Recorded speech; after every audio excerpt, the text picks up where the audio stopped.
Welcome to the Terrible Podcast with your hosts from SteelersDepot.com, where you can find all your latest and greatest Steelers news. It's Dave Bryan and Alex Kozora, always lit, talking Steelers. And now, here's Dave and Alex.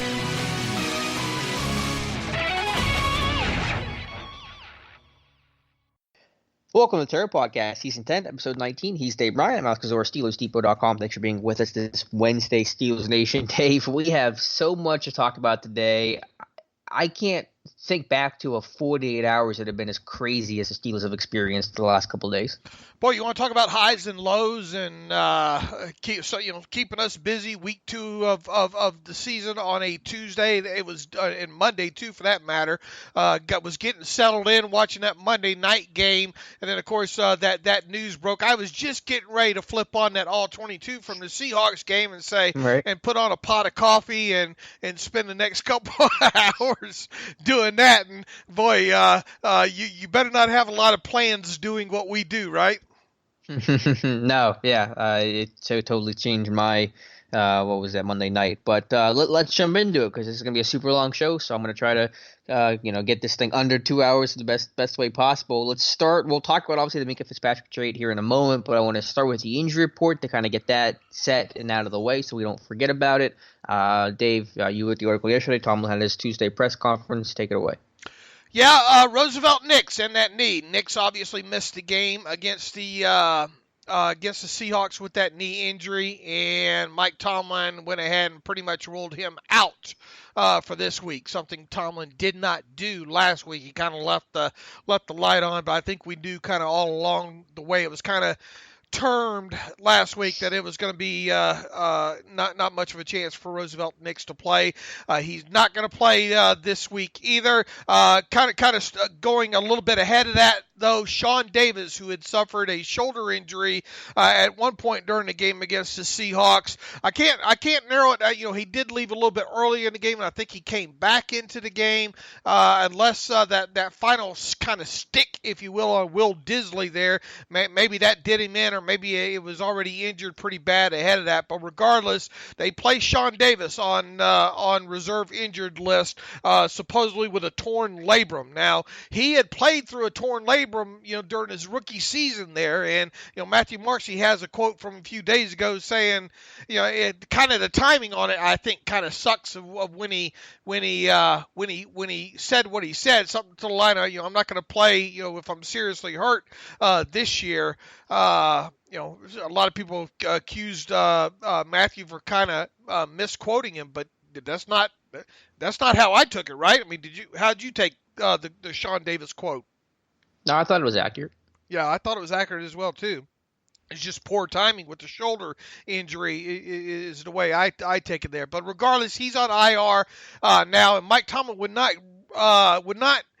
give any kind of time frame on him. I'm going to assume that Sean Davis is going to have shoulder surgery, and that might be dangerous for me to do. But regardless, he's going to be sidelined a while. And if he has surgery, man, you have to wonder if he'd make it back at all. Mike Tomlin wouldn't say. He would only say, "Look, we have designated to return rules and all like that." So regardless, Sean Davis is not going to be on this on this active roster for quite a while, and who knows? He may have played his last snap in a Steelers uniform now as well too, because Davis is scheduled to be an unrestricted free agent at the end of the season. Outside of Davis and Nix, there are a handful of other guys that Mike Tomlin kind of terms as questionable, something uncharacteristic for Mike Tomlin to do at the start of the week as well. He says,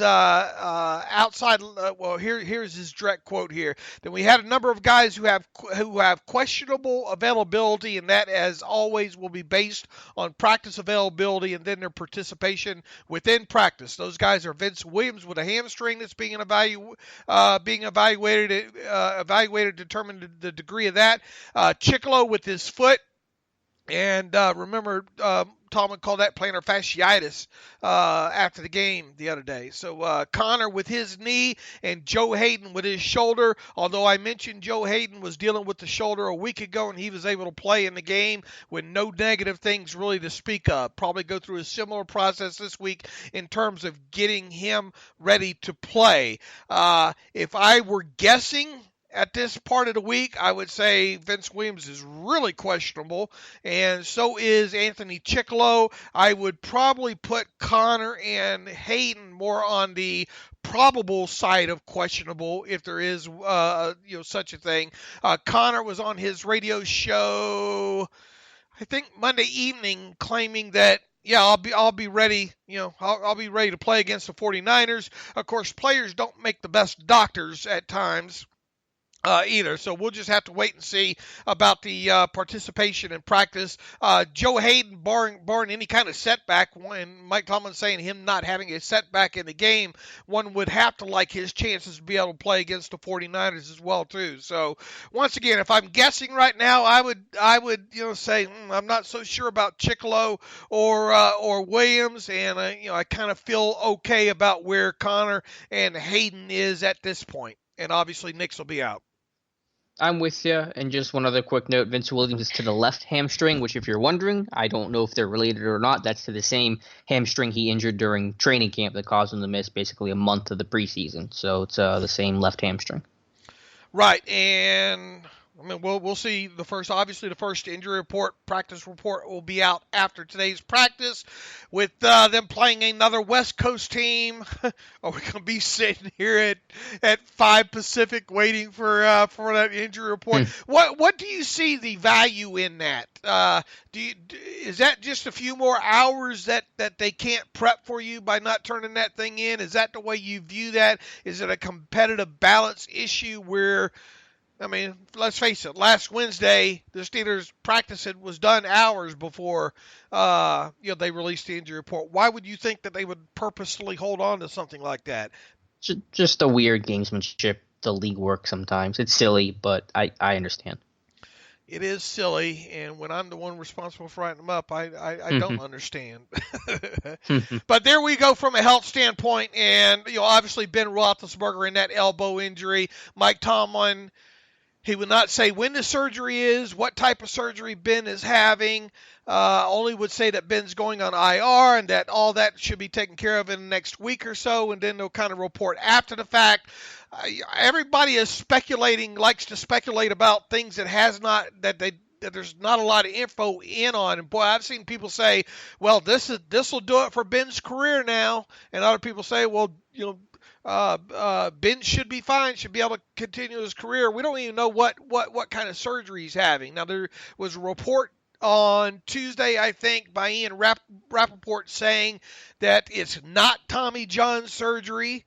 And so we'll have to wait and see if that's true. But even if it is Tommy John's surgery, Jake Delhomme, the old Panthers quarterback, several years ago had that surgery and came back the very next year and played well. And I think the Panthers went something like 12-4 or something that next year. So obviously with the advancements in modern medicine and surgeries like that have been around forever, and even Mike Tomlin said, kind of hinted that, we expect Ben to, be fine moving forward from this. Now, obviously, we'll wait until the surgery takes place, and after we know exactly what kind of surgery Ben had, then we'll have Dr. Mel on and, go through this, a little bit deeper. But, the fact of the matter is now Ben is out for the season. It was something related to his elbow, and he is going to have surgery on it. Anything to add?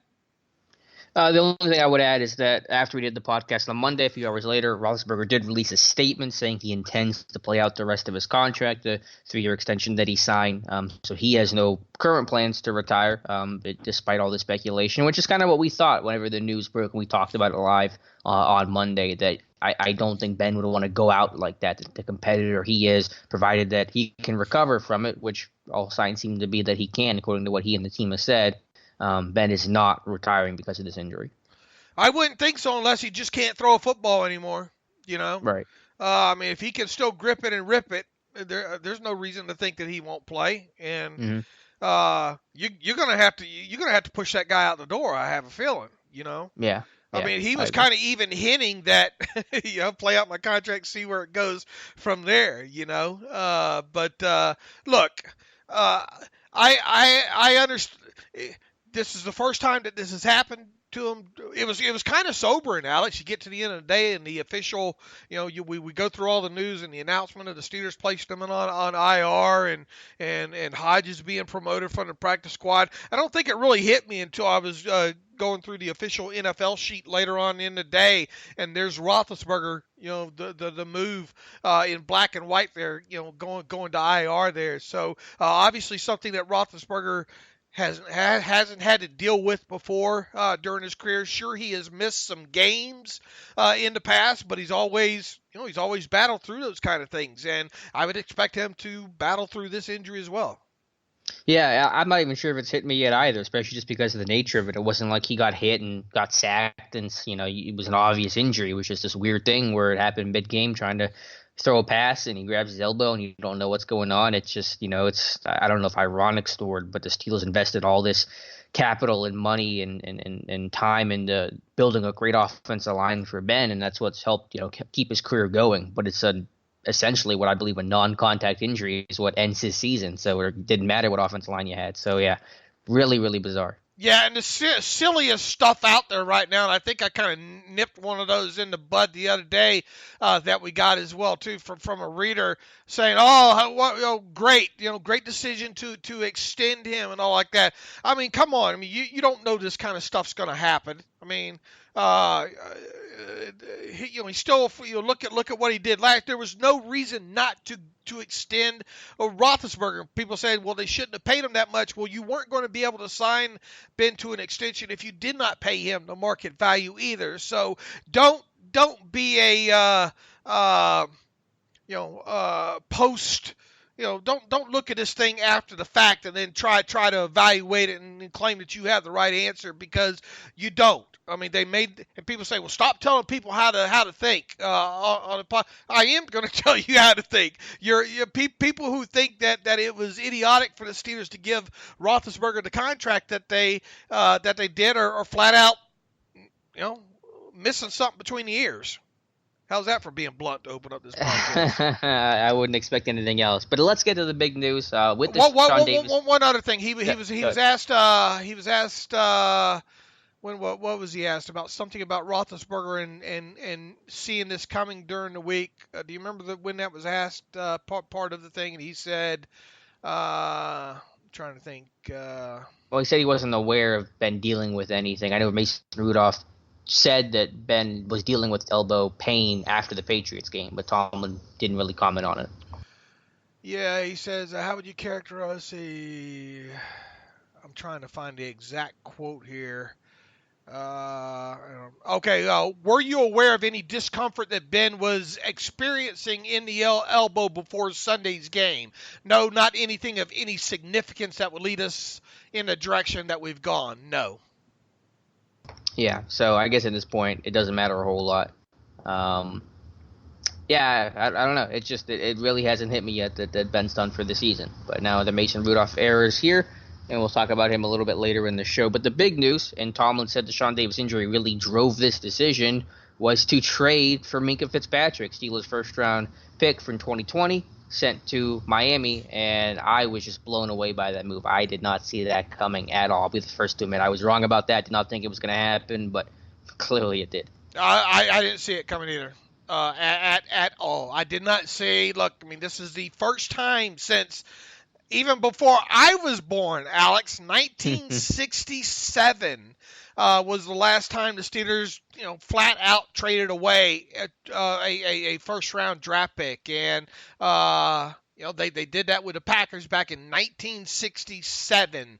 That's how far, yeah. I mean, you want to talk about an kind of uncharacteristic Steelers, Kevin Colbert that we're dealing with this year. I mean, we've already seen quite a few things. I mean, and not that trading up really kind of is uncharacteristic because it's got to be a special player for that to happen. But he obviously did that this year, going up to trade for Devin Bush. What else? What else? Kind of crazy things the free agency frenzy, most free agency money he's ever spent. Yeah, you go out and you spend kind of that high-ish dollar on Steven Nelson and Dante Moncrief. Two guys right there, obviously, that you spend a little bit, higher average per year on there. You get into the regular season here and only carrying 2 quarterbacks on the 53-man roster, something that we've talked about recently as well.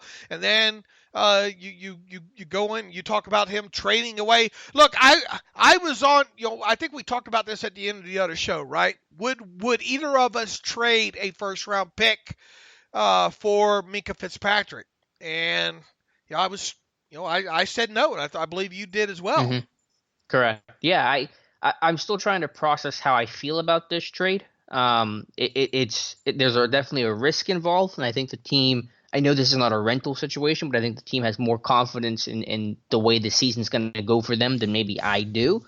But I get why they do that because bottom line is they drafted Mason Rudolph with a first-round grade, took him in the 3rd round, and believe he's the heir to Ben. So based on their calculation, Rudolph's going to be a great player. So the team isn't going to suffer too much without Roethlisberger, and that expectation still is going to lead them to thinking this can be a really good season, successful season, playoff potential season where they won't be having a top 5 or top 10 draft pick. And so I think with that in mind, their own internal logic of Rudolph is going to be the guy and a really good player that allowed them to make that move. But yeah, I mean, it really surprised me. Here's the thing, and I'm sure we're gonna be rehashing this when we get to the email portion of it as well too. And I heard Ryan Clark's instant analysis of this as well too, and I really kind of disagree with it. And I think some of a lot of the outside and really some of the inside as well too, or fan base and media analysis, they're trying. This is trying to be framed as you're giving away a potential top 10, 15 pick that can be used on a quarterback. That seems how a lot of this is being kind of framed here. Why did you trade away a pick that you could potentially use on a quarterback? And I know this is post Roethlisberger injury. I know this is post one half of football from Mason Rudolph, okay? But which really wasn't bad. And we'll get into that here in a little bit here.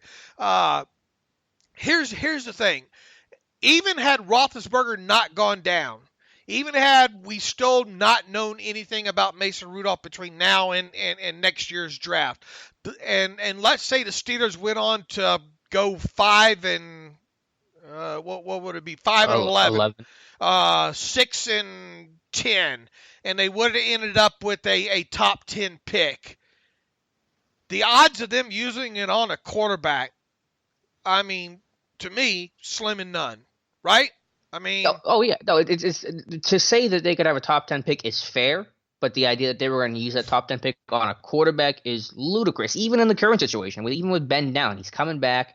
He's got 2 years left under his contract. They're paying him a ton of money. They have Rudolph, who they like a lot, who they're going to get a long look at here. They're not using that pick on a quarterback. Anyone who thinks otherwise is just plain wrong. And that's kind of where Ryan Clark was trying to go with his evaluation of this. And I've seen others try to do this as well. And it is. To me, it's but don't tell people how to think. Oh, here we go. It's wrong. That's wrong. It wasn't going to happen. Now here's the other. Here to me is the other aspect of this.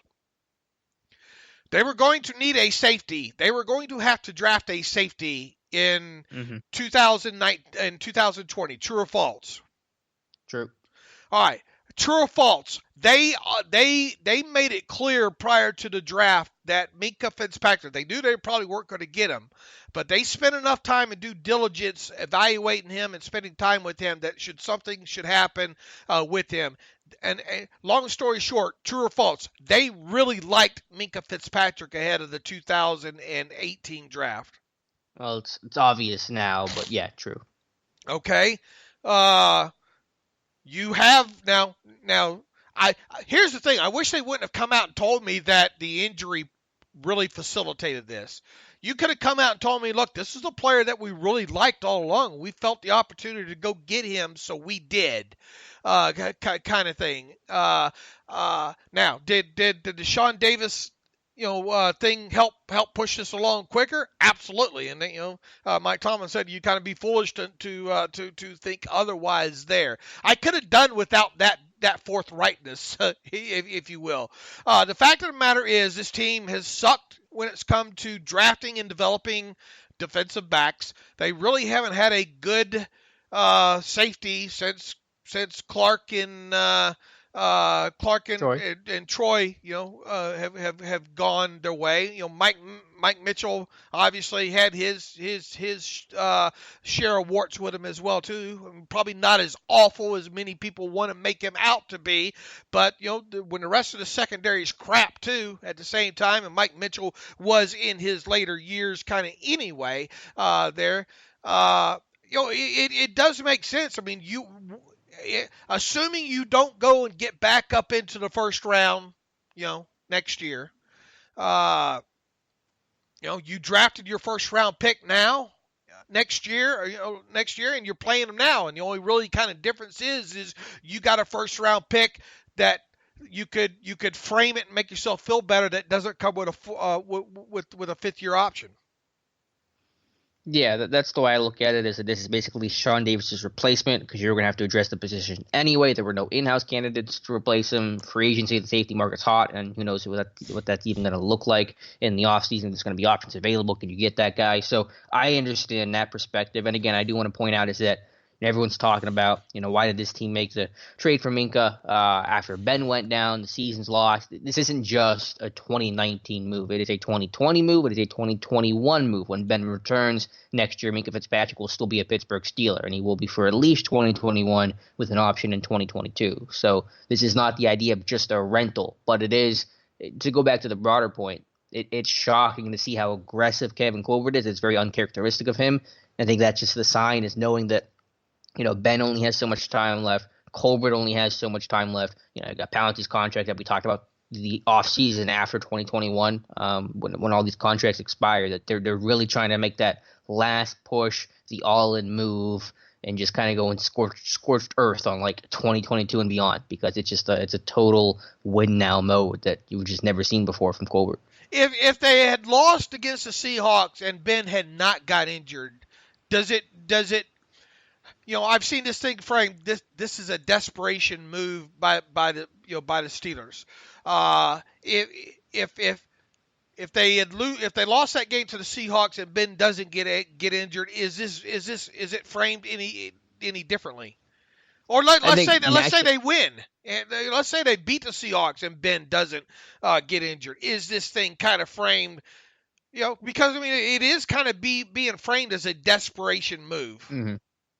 Yeah, I would disagree with that assessment, and I think had Ben been healthy, or had they won, it would have been viewed as a more positively nationally, as a smart, aggressive move, instead of what the media thinks now is a dumb, aggressive move. Do I like the idea of giving away a first round pick? No. No, same. No. I'm going to really miss our pro day watches and building our list for first round candidates, Dave. That was a lot of fun, and they've robbed me of that. You are correct, sir. We'll still have to. Yeah. You're right. I haven't even. You trying to bring me down a little bit? I'm trying to. Because now we don't have the old. Did Cowher go to this pro day? Right. Thing that we. That's half the fun, man. I know. Yeah, it's gonna be a boring draft. This trade sucks, Alex. Just for that alone, so we can't talk about, oh my God, Brandon Hunt was there. Oh, this is insane. Circle this one to go, and you and I going through the pro day tape and going through the YouTube and the school clips just to see if we can get a glimpse of someone in Steeler gear in that. They've taken, they've robbed us of all this. Yeah, they should have consulted us. I know. I guess I don't like it from the sheer fact that I've been taught not to like it. as a Steelers fan, because Rooney always said, one thing that that's all, Dan Rooney, you just don't trade that capital away, Had he said that? I didn't. I never. I mean, it just came kind of across has the been quote his before. theory, Okay. to hear, and I think Mike Pursuta had even hit on this yesterday when on Steelers Live or on one of those Steelers shows when he was talking about and all like that. I can't find a direct quote on it, but to my understanding, it's always been kind of his theory that's one thing that's always kind of been off limits is that first round pick. Mm-hmm.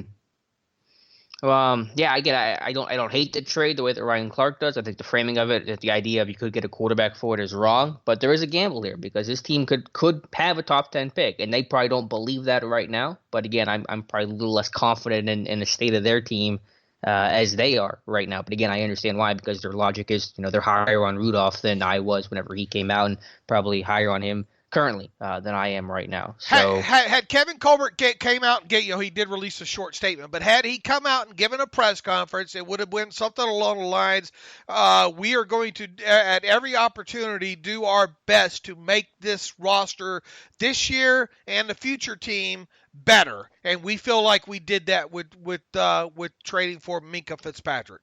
yeah, I mean, standard stuff. What do you expect them to say? Right. Of course, he thinks this is a team move that's going to make the team better. Otherwise, why would you do it? But I want to at least put it in context. I think it'll be really impossible to say if this was a good or bad trade until at least after the season, in the sense of where is this team picking? Because if they play as well as I think the team believes that they can, and they're a playoff team and they're picking in the 20s, then I'm betting most people say, okay, you know what, that was a good trade. But if this team doesn't turn things around and they're picking 7th, it's going to be viewed as a pretty negative trade overall. So I think the perception of it, at least, won't be known until after the regular season ends and we know exactly what draft pick the Steelers have. Well, I think Miami has, I should say. I think it's even. I think you can boil it down even quicker than that. I mean, even finer than that. Just how did this defense play the rest of the year? Period. Because make no mistake about it, you have a backup quarterback in there now with our second-year quarterback with a half a football underneath him right now.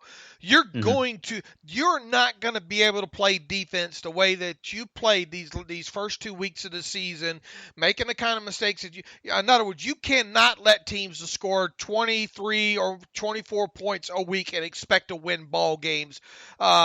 With the quarterback situation that you have now. You have to help that quarterback out in more ways than one. Similarly, the way in 2004 that Roethlisberger had that defense to help him along. You're going to have to be able to lean on a little bit more in your running game and all kind of let your quarterback go through the growing pains associated with him playing now. And you're going to have a good defense along the way here. So had they done nothing, Alex, not that what kind of putting it on one player to severely change outcomes. I mean, when it's 11 people on the field, it's kind of asking a lot. However, he does play a key position, a position that's been of issue, as of late with this team.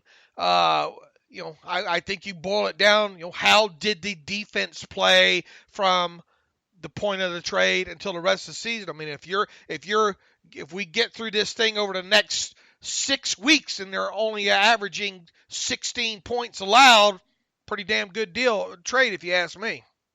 Sure, I guess I was looking at it more from the national perspective. How is the national media, if that tune's going to change? And I think that'll be the focus will be less on the defense improvement, especially if the season doesn't go well and they're not a playoff team, then it's not going to get talked about much. But the draft pick's the shiny object in Miami's whole grand tanking rebuilding plan. But yeah, I mean, I agree. Knowing that you lost Sean Davis, and if you had to start Cam Kelly for, let's assume, even just 8 weeks, I mean, this defense is going to get torched. Cam Kelly is not the answer in that kind of full-time role. I mean, I was high on the Savage kid out of Maryland this year. He's playing well. And he's playing well. And it was a known fact that this team could use an inside linebacker, right? So half of and when Josh Jones had that falling out there with Green Bay, everybody said, "Well, hop on Josh Jones, go get it." He still hasn't signed, has he? No, he's done some visits to, I think, Buffalo, New England. He's still in the whole AFC East tour. All right, so so now you have, and for those people that were, I know you can frame this 9 different ways to make yourself feel better about it here, but a lot of people say, well, Terrell Edmonds, that was a 3rd or 4th round safety they got there. Okay, well now you got yourself a 1st round safety there, and now you can in your head you can shuffle Edmonds back in. You can rearrange you can be a revisionist of draft pick history. Doing some mental gymnastics. Exactly, and I think some fans are having to do that right now, to be honest with you, because look, a lot of people like this trade because a lot of Steelers fans don't get the position, don't have the opportunity to say we should go get this guy and then have that happen. Okay, and that's what you have happen on here, and why Dave Bryan shows up on cold hard lone hard cold bad takes of the week. Okay.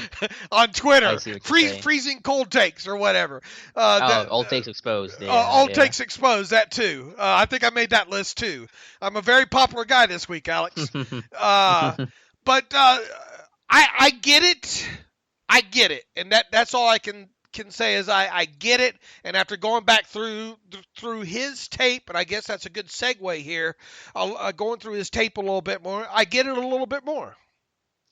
Yeah, I was going to say let's talk about Fitzpatrick, the player, and who they're getting with that 1st-round pick that they traded away. And I know that Tomlin said, let's get this straight.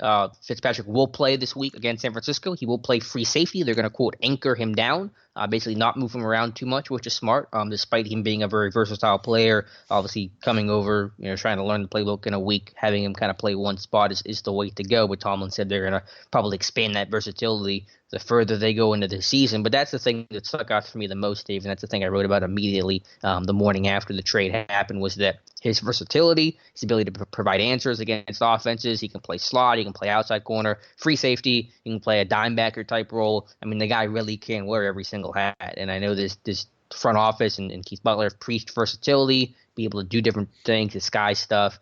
Fitzpatrick really offers that. So on paper, his ability to line up basically anywhere on the field. I know that he didn't love that in Miami, but it's an asset, and it'll be used eventually in Pittsburgh too.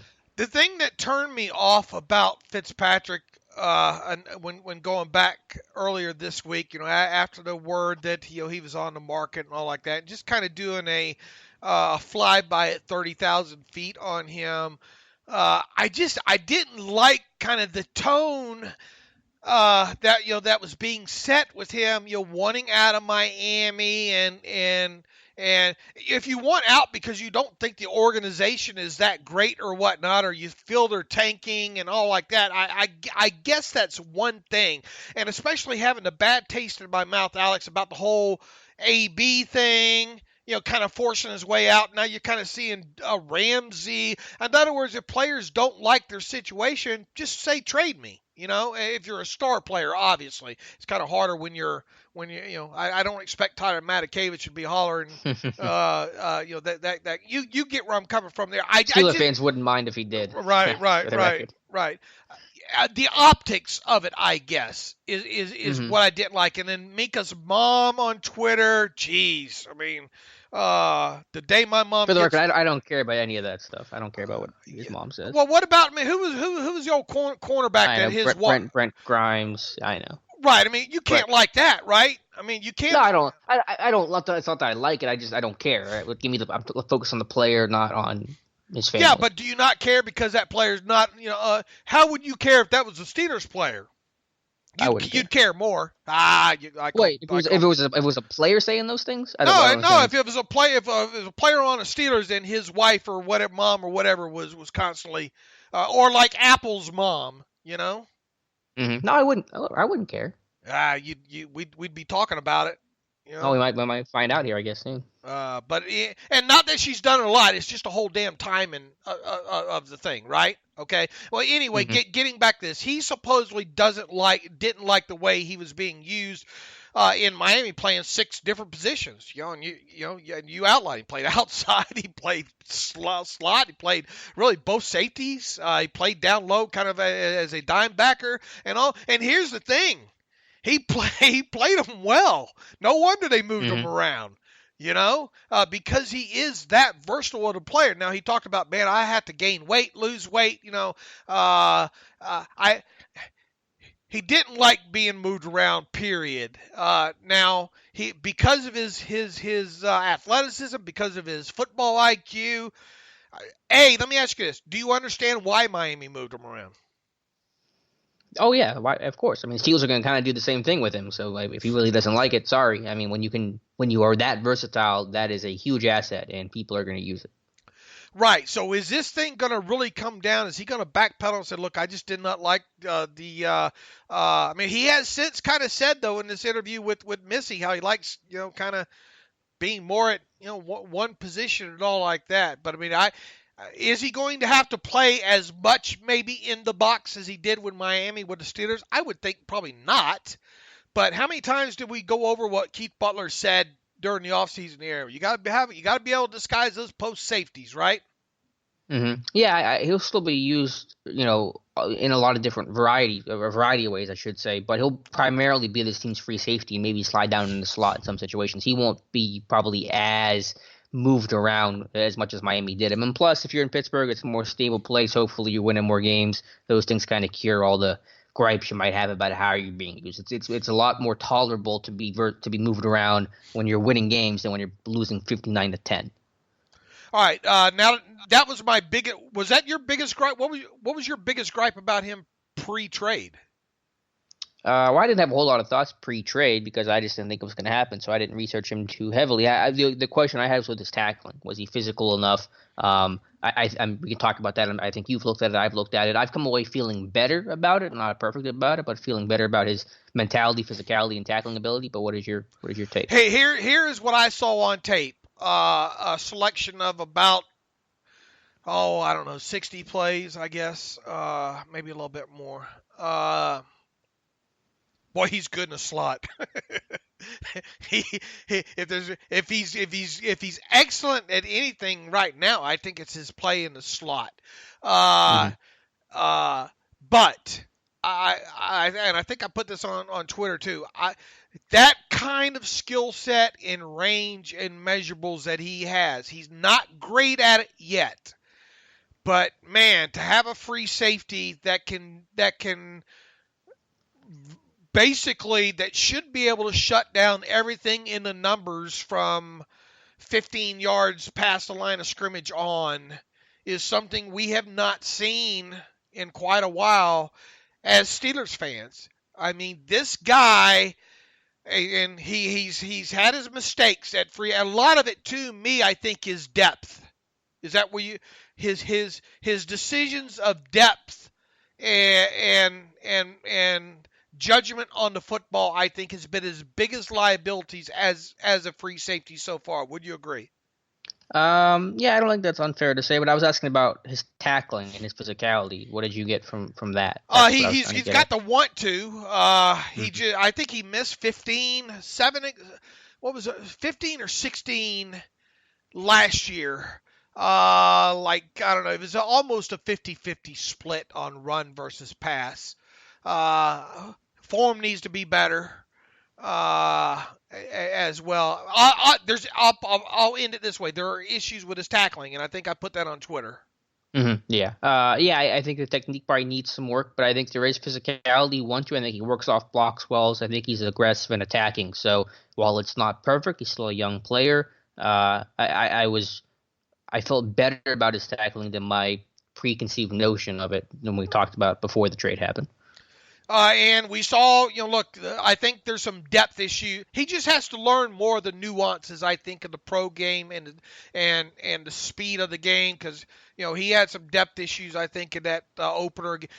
That opener against Baltimore was atrocious, but the whole defense was atrocious in that as well, too. So, while you have you'll go through a lot of red ink, not only with him, but the rest of that defense. In that opener against Baltimore. And then I thought he actually played pretty decent in this game against New England, even though as a whole, they didn't, talking about Miami. And then you go back to last year. I mean, he made a couple plays on the football. Had the interception, a nice interception where he kind of jumped a route in the red zone there against who was that? Or that was a pass defense against New England, and then he had kind of that coming, I guess, kind of drifted off his man seam interception against Tom Brady and the Patriots last year, and then more of a jumping a route near the line of scrimmage on the pick six against Minnesota last year as well too. Couple of nice plays in that game against the Colts. Last year, I don't know if you've come across any of those yet as well too, but look. My view on him as soon as that trade came across was play this guy either in the both in the slot and at free safety and be done with it. Yeah, he's going to play free safety for now, but again, they'll move him around a little bit. What I liked about Fitzpatrick maybe the most is how well he plays at the catch point. You see a lot of corners freak out, can't find the football, can't separate player from ball, but I think Fitzpatrick does a great job with that, and he can do it while he doesn't have to always look back for the football. He knows when to let the receiver take him to the football and play through the receiver's hands that way, or look back and make a play on the football itself. So he kind of knows when he's in phase, out of phase, and how to attack the football and how to be strong at the catch point and come up through the hands and separate the player from ball. So I've seen that multiple times. I think he's instinctual. I think he makes good reads. He's aggressive. He trusts his instincts. Occasionally that will burn him. He can be a little too aggressive sometimes. He gave up the 3 touchdowns against Baltimore, although the third one I will say was he got picked. I really wouldn't put that on him. But yeah, I mean, he's still a young guy. He's cheap, under contract for several years. Like I said, putting it in context, you understand why the team made the trade that it did. Instinctual, well-coached, football IQ. Did you see the comments Nick Saban said about him? Yeah, holy moly. I mean, look, Saban will praise his good players. We've seen that in the past. But if you go back to that 2017 press conference, and then if listeners get a chance, scroll through my Twitter feed there, or go to the Google machine and Google that SI article from 2017 as well too, where Saban talking about Minkah, and it's about Minkah not even being not perfect enough for Minkah Fitzpatrick, not perfect enough for Minkah Fitzpatrick. I mean, this guy is and he's got one of those unique kind of personalities too. Everything's got to be just so with him. He's got to know exactly details on everything. He seems to be a film rat, if you will, tape junkie on top of it there. And yeah, I mean, Saban didn't have a bad word, and Saban's not afraid to come out on the flip side and criticize some of his players, but he was really, really complimentary of Minkah Fitzpatrick. And when you get that from the type of coach that Saban is, I think that means a lot there. And then it's always fun to kind of reverse engineer these things too and go back and look at that. We talked the other day about that pro day, Alex, and the students had everybody and a brother at on the defensive side of football there at that pro day there. And boy, if only the first time that you and I meet, maybe go to the Pro Football Hall of Fame, I sure would hope that you would look at me the way Mike Tomlin looked at Minkah Fitzpatrick at that 2018 Alabama Pro Day. Buy me dinner first, at least, Dave, before we get to that. I'm trying to pull up you mentioned it the other day about Jim Nagy talking about Minkah Fitzpatrick and the traits that he brought. And I just pulled the tweet here from September 13th, and I'll just read it here. These are all check marks in a positive way that Nagy has listed on Fitzpatrick. The tweet says, quote, Minkah Fitzpatrick is one of the cleanest prospects in the past decade. If he's available, this trade should get done today. And these are the traits he believes that Fitzpatrick possesses. Off-field, size, strength, athleticism, high IQ, tough, competitive, durable, great leadership, work ethic, versatile, productive, winner. That's a pretty good place to start. So does that mean the trade's going to work? No, of course not. But clearly you can see why the Steelers like him. Everyone that's been around Fitzpatrick likes him. He's humble. He's fighting for something. I didn't realize this until I saw the Missy Matthews interview yesterday, but His family, Fitzpatrick's family, went through Hurricane Irene, I think in 2011. They're up in Jersey, basically lost everything, had to restart. So this guy's fighting for a lot. I'm sure he wants to play for that big money contract. And, of course, anyone wants to do that, but there's a lot of incentive for him to play well, to support his family. So, again, do I love this trade? No, I'm not going to pretend I say that I will love this trade. What I've traded the first-round pick, like I said on the previous show, no, I wouldn't have done so. But if you're from the team perspective of this is not a short-term move, this is a long-term move, and if this team can turn things around, as this front office apparently believes that they can do, then they won't be picking in the top 10 in 2020. But let me ask you this, Dave. I mean, do you perceive this trade any different if the team is picking, let's say, 6th overall in 2020 as opposed to 26th overall? Does your feeling on the trade at that point, will it change? No, because of the fact of because I know how I think I know how Kevin Colbert views this. This is a guy that we liked and we wanted, and he became available, so we went out and got him. Plain and simple. In other words, you're getting your Christmas gift early. Yeah. This team was going to, and the kind of safety that you need in today's NFL. In my opinion, you're only probably going to get in the first round somewhere. Maybe early second round, I guess. But that's why you see guys like Savage, and you see some of these guys, very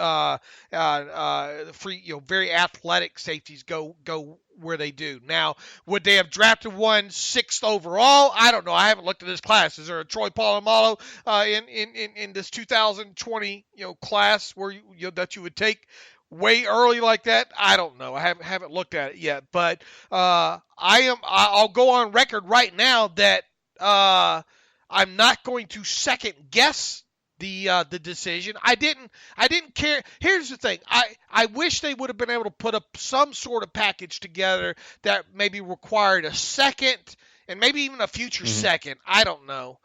Instead of getting rid of that first. That's the only thing. Now, have you?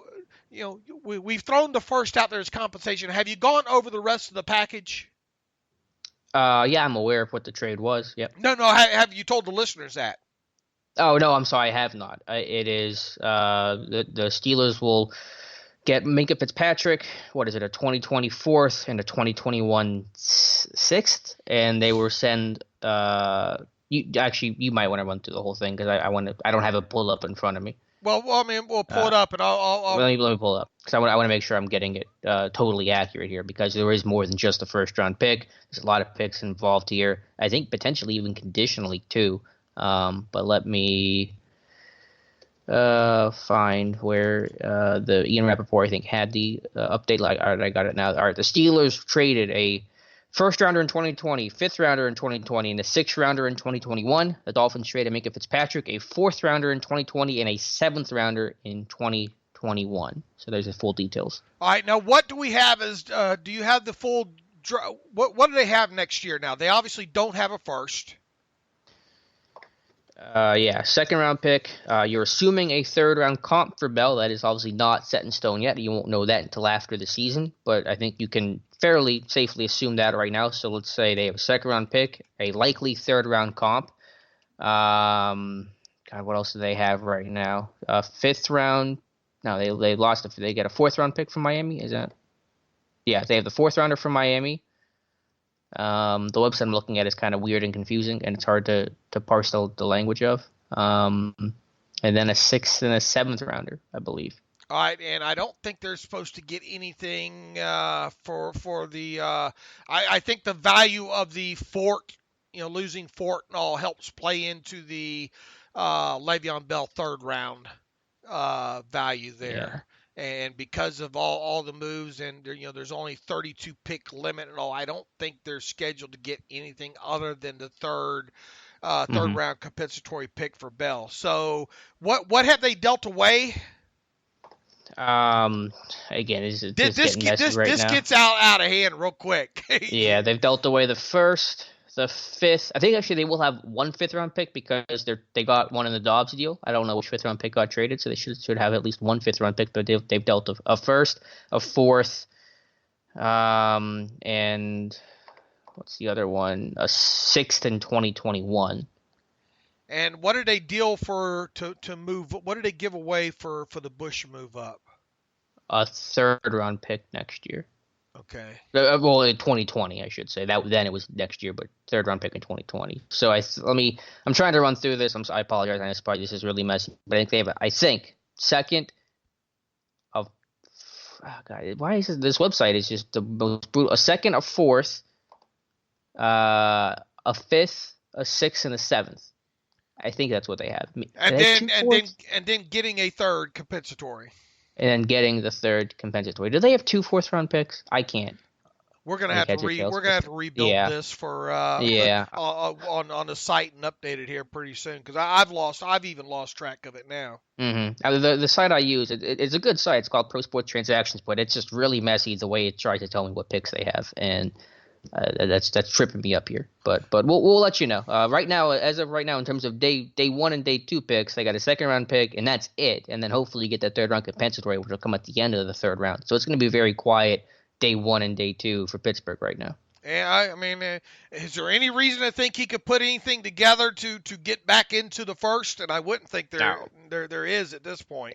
If anything, you may take that second rounder and trade back a little bit and try to pick up some picks that you might have lost, move back 10, 15 spots. But that's all.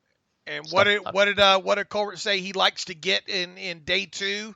At least 2 picks in day 2. Mm-hmm. Although at this point, who knows? I mean, I'm throwing all my thoughts out the window with this imposter that is the Steelers' new GM, because Kevin Colbert knows that time is running out and it is time to be aggressive, and he is being as aggressive as any GM in football. Dude, but do you really frame it like that? Because what you just said makes it sound like makes it sound like this was a last ditch effort, panic move, if you will. That I made it sound like that? Yeah, you just made it sound like time is running out. I mean, you just kind of framed it back the way kind of some of the national media is framing it.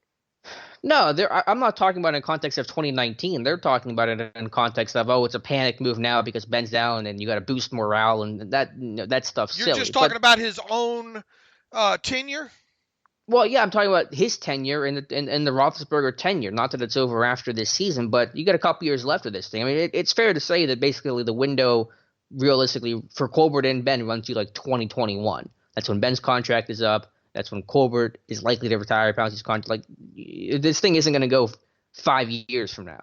You know what I'm saying? So, like, it's a move that works for the next – you're trying to build the window for the next 2-3 years. And it's not a desperate thing to do, but it's about being aggressive and not waiting. Because if you're playing for 2021 as your deadline and you're drafting somebody in 2020, it takes them a year to, be a rookie and go through growing pains as a rookie. Then you might have just literally 1 year to try to put it all together and hope it all goes correctly. So you're trying to maximize the window is what I'm trying to say Colbert's doing. I'm taking more of the company line in here. I'm taking it as, I'm assuming – I'm treating this as even if Ben had 7 years left, and Colbert saying this thing, look, this is a good player that we think can help our team now and in the future. And anytime that we think we can get a good player that we like that can help us now and later, we're going to do it. I'm not boiling it down to windows closing or Colbert maybe potentially in his last year or two. Well, I will. And it's not just because of the Fitzpatrick deal. It's the trading up for Devin Bush. It's being as aggressive as he's ever been in free agency. It's all those things that I'm talking about, not just one singular move. If it was just one standalone move, you'd probably have a weaker argument. I would have a weaker argument. But I think when you look at all the things he's done since basically free agency began, I think it changes the story. All right, look, we both come away from the Minkah tape impressed. Questions about his tackling, questions about learning more of the nuances of the free safety position as probably being the 2 biggest things with Minkah, correct? Correct. And then also in the short term, the communication back there. You got Edmonds and a new guy in Fitzpatrick. Who's going to be the leader? Who's going to take charge? Obviously, Fitzpatrick's trying to learn things on the fly. You're going on the road against San Francisco. That's going to throw a lot of stuff at you, a lot of window dressing.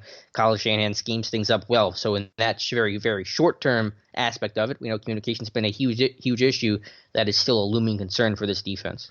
I keep it simple with, I said this on the show the other day. I think right now, what this defense needs is a good confidence builder, and try to keep it as simple as possible. And look, my buddy George Kittle's playing this week as well too. It wouldn't hurt my feelings to see Minkah get some time on George Kittle. I don't know how much we'll see that, but you can't let that guy kill you. I mean, if Minkah's playing the post, you're probably not seeing a whole lot. I don't know. I cry wolf here, and I know they say they're going to anchor him down to the free safety. I think I change that up a little bit, because I pull a Bill Belichick here. I don't care if I have to give somebody a lead pipe out there. I'm not letting George Kittle beat me this week. You got to shut him down. Again, if you move Fitzpatrick around, communication, you're going to be all on the same page, because you know what? Play man. Just play man. Everybody go play man. Cover one every play. Cover one man. Go out there. Our 11 is better than your 11. The last note I was going to mention, and you just kind of jogged my memory of it, is that, I mean, there are 8 first-round picks basically starting for the Steelers right now, and there's 10 in total defensively on this roster. I mean, I can't imagine any other team in the league is even close to that. So if you can't make this work with all the talent you brought in, I mean, and beyond first-round picks, you got second-round picks. I mean, when Sean Davis comes back, Stephon Tuitt, third-round pick, and Javon Hargrave, Steven Nelson. I mean, this whole roster defensively is just nothing but blue-chip prospects. If you can't make this work, then are you trying to say that Keith Butler's been given another length of rope here? Yeah, I guess. But if he can't make it work, then buy Keith. And I mean, if you're a coach and you can't make this group of players work, then you're just a terrible coordinator. After that trade happened, I put up on I tweeted out the starters and the rounds that these guys, how many blue chip, high pedigree guys this team has on this defense now. And that thing got tweeted and retweeted like 2,000 something times out there. And when you just sit there and you stare at it, go through it. I mean, just to give the listeners that impression. If you have it pulled up. I don't have it pulled up. I have. Hold on here. I made even a more master list in here somewhere here. Okay, Tyson Alulu, first round. He's a backup, obviously. Cameron Hayward, starter, first round. Bud Dupree, starter, first round. T.J. Watt, starter, first round. Mark Barron, former first-round draft pick. Devin Bush, obviously a first-round draft pick this year. Artie Burns, a backup, a first-round draft pick. Joe Hayden, obviously a former first-round draft pick. Terrell Edmonds, a first-round draft pick. Minkah Fitzpatrick, a first-round draft pick. Stephon Tuitt, a second-round draft pick. Javon Hargrave, a third-round draft pick. Justin Lane, a third-round draft pick. Steven Nelson, a third-round draft pick. Cameron Sutton, a third-round draft pick. And then here's all your sixth-round picks. Isaiah Buggs, McCullers, Williams, Chicolo, Gilbert, guys that you're hoping don't have to see the field in any capacity there. And then your seventh round and undrafted guys, obviously you got a guy in there, Mike Hilton, that plays a considerable amount of snaps. But the rest of the guys, for that matter, really are you probably not going to see a lot of snaps moving forward. And that's Matakevich, Adene, Jaron Elliott, Mike Hilton, who obviously sees time in sub-package, Jordan Dangerfield, and Cameron Kelly. So cutting it off just at Javon Hargrave alone, that's 12 players, right? Now, obviously, Artie Burns is in that, and who's another? Tyson Alulu's in that as well, too. But, Alulu sees a fair amount of snaps, in a game. Artie Burns obviously doesn't. But, man, you're right. You look at this and you look at the pedigree. What else do you want Kevin Colbert to do to provide you here? And that not only for Keith Butler, but for Mike Tomlin as well, too. Okay, and these guys are healthy right now, right? For the most part, I mean, Joe Hayden's obviously banged up. You could say that it's a godsend that you bringing in Fitzpatrick now for Davis, who was a former second-round draft pick. You could make the argument that position just got, I don't know what the exponentially number you want to put on it, Alex, but better overall. I mean, Coach them up, guys. Yeah, there's no excuses about a lack of talent or resources or aggressiveness or money spent. Because even if it's not direct draft capital in the sense of drafting Devin Bush, T.J. Watt, Terrell Edmonds, Bud Dupree in the first round, you've gone out and spent money on Joe Hayden, which was a lot of money. Spent money on Mark Barron. You've made an aggressive move to trade for a guy like Minkah Fitzpatrick. So I mean, you've explored every avenue possible to add that pedigree talent to this team. And at this point, there's no excuses. Fitzpatrick, by the way, will wear number 39 for the Steelers. The team announced a couple minutes ago. Look, coach them up. We're already out of excuses prior to this thing. Now you're really out of them. Do what you have to do. If you got to can Keith Butler, if you got to demote Keith Butler, I mean, we already talked about this. We know nothing's going to happen on the externally, but I don't care. Mike Tomlin has to sit there and be coordinator, which you probably how much. There's some question of how much that's really happening now. Mm-hmm. Yeah, or has been. And we don't know. Yeah, obviously he's an influence, and I think a growing influence. But as far as I'm aware, Butler's still calling the plays. So I still, but yeah, regardless, Butler, Tomlin, just the coaching staff in general, make this defense work. If you can't make it work, then you have the problem. It's not the players. What is the expectations right now? Through 2 games now. I hate to pull out the Brady excuse, but I'm ready to sweep that one up underneath the rug a little bit. Okay, Wilson not so much. I mean, we're going to go over here a couple of the issues that the defense had. For the first half of that game, they played well, right? Against the Seahawks. It's breakdowns in the second half, a couple of them against the run, and then look, the trade should have been made for the trade for Minkah happened right after Edmonds got beat by Metcalf in the slot. And what did you think about the set? Did you see the GIF I put up on the setup of that? Yeah, again, it's they moved Metcalf around just a little bit, get him in the slot because they had that matchup earlier in the game, right? That's what you posted. Right, they I don't know how much of the defensive or offense versus defense that the Seahawks offense versus Steelers defense you got through on the all 22, but a few times they rolled out that empty, not the same formation, but the Seahawks after and I had to flip the play around to make it kind of match, go to the same direction to be able to show that the Steelers were kind of in that cover one look. That man luck with the kind of the safety cheating to the other side there, and the ball was in the same kind boundary versus field side and all like that, and really on the field side of the play there, the route combinations are really all the same. And once they saw that the only real adjustment that they made is they did put Metcalf in the slot. This time, and the previous time with the slot player, I think ran a post, and this time ran more of a slot fade, if you will. And it's just our guy. We know we're going to get a one-on-one matchup there. We think that we're going to get Metcalf on Edmonds here.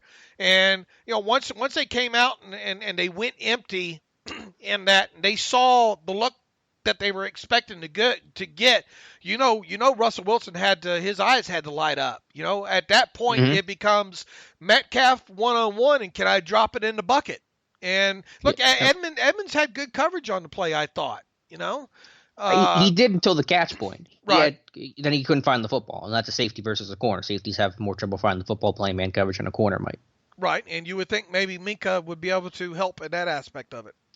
Yeah, like I said, he plays the catch point really well. To go to empty, Seahawks in empty on Sunday did it 5 times. They were 3 of 3 for 45 yards and a touchdown. Were sacked twice. For the year, Steelers against empty, opposing quarterbacks are 14 for 16, 171 yards, 2 touchdowns, no picks, and 3 sacks. So when teams go empty against Pittsburgh, it's nothing but good news for the offense. All right, what are your expectations now for this defense, Alex? I mean, I know we can frame this and say, well, they're only adding one more player, or we could say, well, they are adding one more player. Yeah, and they've added like 4 since March. I mean, it's not just been one player every single year. I guess it's where you put the voice inflection, right? Right.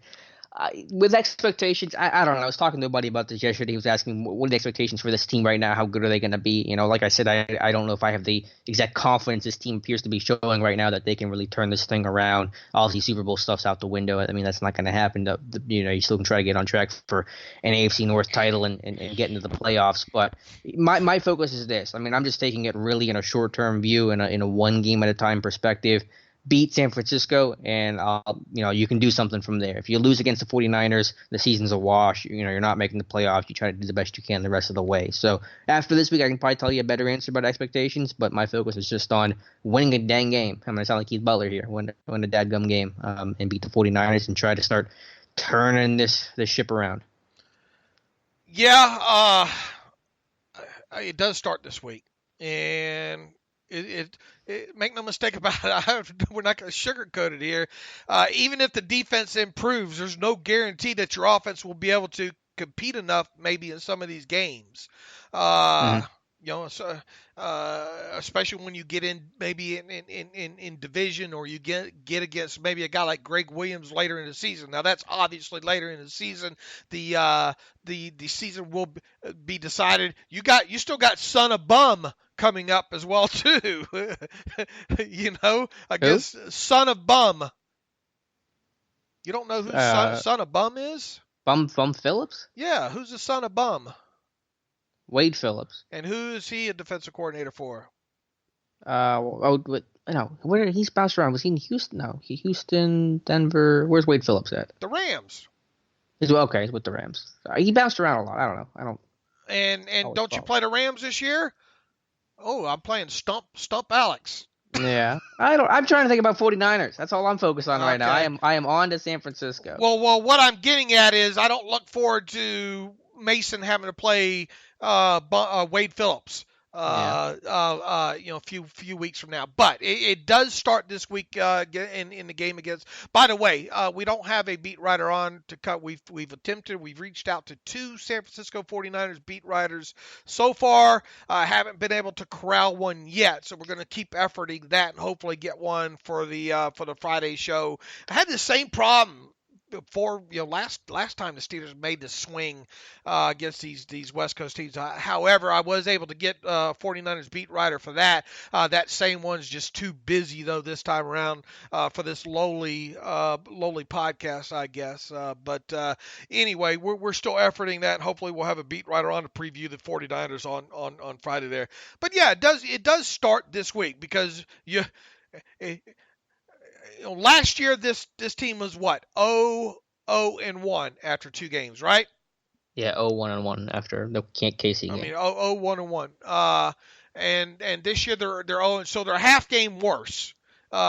Basically, you can't come out of this 0-3. I mean, you just can't. I mean, even though a couple of them are out of conference games and all like that. I mean, I suppose, but it's sure going to be tough, especially with a backup quarterback moving forward here. Go ahead. Well, I was going to say, just with the defense, and then I'm going to switch to the offense because I want to talk about Mason Rudolph. But I wrote an article yesterday, and I don't mean to say this to absolve the defense entirely because, A, they got to get stops, and B, they just got to play better, and they got to communicate better, and all the things we've talked about with the defense. But this offense in the first half, people, you asked the question, you said rather that, the defense played well in the first half, held Seattle to just 7 points, and then things kind of fell apart in the second half. I really think the Steelers offense is tiring out the Steelers defense because if you look at the first half snap count in the first 2 weeks, the Steelers defense has been on the field about 60% of the time, offense 40% of the time. And the average drive length in the first half for the Steelers offense is 2 minutes and 13 seconds. So that's a really quick turnaround for this defense to have to keep going back out there, play a ton of snaps, and then they get in the second half, they get late in games. You're in September, it's still hot and humid and muggy outside, and I think that's wearing this defense down. So the offense is not doing the defense any favors by letting them catch their breath. And that does not absolve the defense entirely of their issues. They have a lot of problems. We've talked about it, a lot of schematic issues that I'm unhappy about. But if the offense could just put together a nice long drive just to give this defense a breather, I think it would go a long way, especially late in games. Well, if you just came out and jumped on the other team, something that's kind of foreign to Steelers here. All right, I we're so much doom and gloom. I guess we should kind of move a little bit in some positives here. Here's the thing about Mason Rudolph when he came in the second half of that game. The interception was not his fault. Okay. Now we didn't even hit on that. What do you think about Mike Tomlin's comments on Dante Moncrief? Let's go there first. The same as my thoughts. I mean, he said, we'll see if Moncrief will get a chance again. He literally said he doesn't know what to make of Moncrief's drop issues, but the guy's not playing for at least a couple weeks, and maybe not again. They gotta let that finger heal up. Yeah, I think you really got to give consideration of we'll see how the numbers, how the injury report shakes out the rest of the week. But you might seriously consider sitting him down at least a week here. They better. I mean, I don't think it's even a consideration. You can't trust him right now. And that's what Tomlin's non-answer about that is everything you need to know.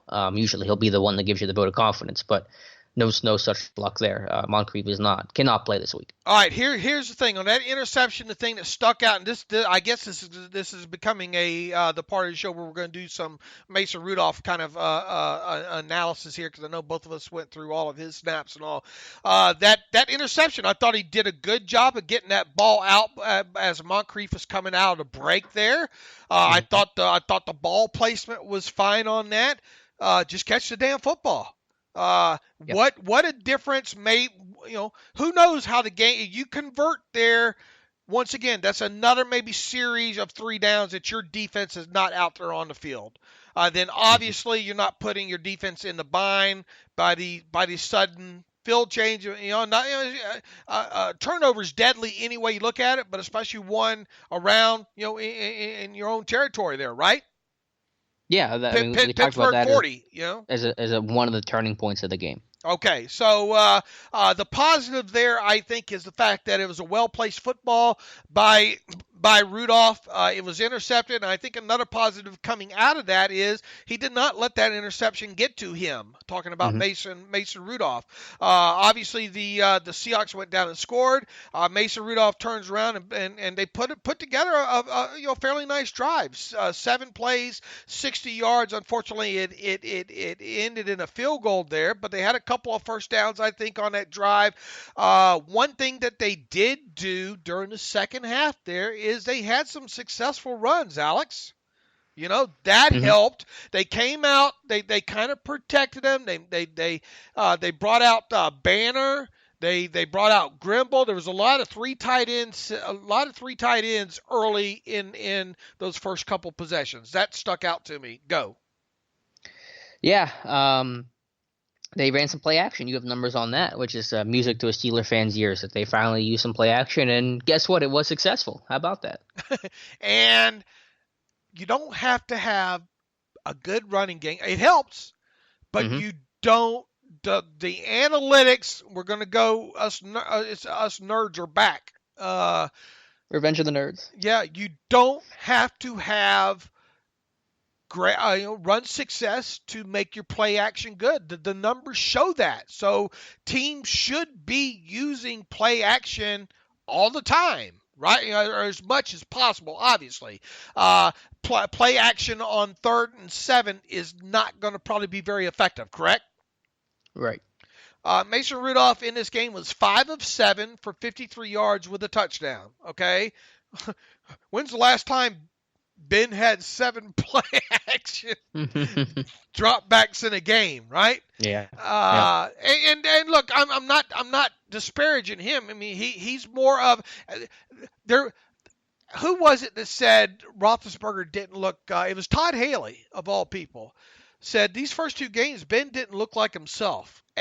Now, I don't know if that's after the fact kind of analysis there, but he said, and he did say that the offense didn't look like it had a lot of rhythm. Really a good interview, I thought, with Todd Haley on Sirius this past week. And any of you that have subscriptions to Sirius probably have heard it. If not, just go to go search that out. It was a good interview. I wrote about a lot of the comments that Todd Haley said. All right, back.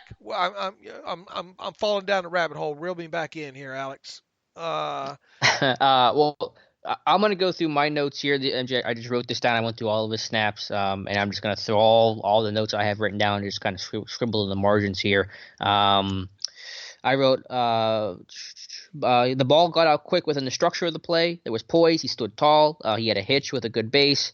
Took his chances when they were there. Read the pre-snap coverage well. Good ball security and good fight for the play. Didn't quit. Extended the play with his legs, being able to buy himself time in some instances of it. The one throw to Juju, short little crosser, was an example of that. Some questionable ball placement outside the numbers. Some issues reading the coverage post snap. Issues with the deep ball, underthrew the deep ball to Juju. Did sell play action well, though. I did like that, especially on the touchdown to Vance McDonald. He sold that, I thought, well. So a lot of small things he did well. The biggest issues, I guess, was getting the ball out quick.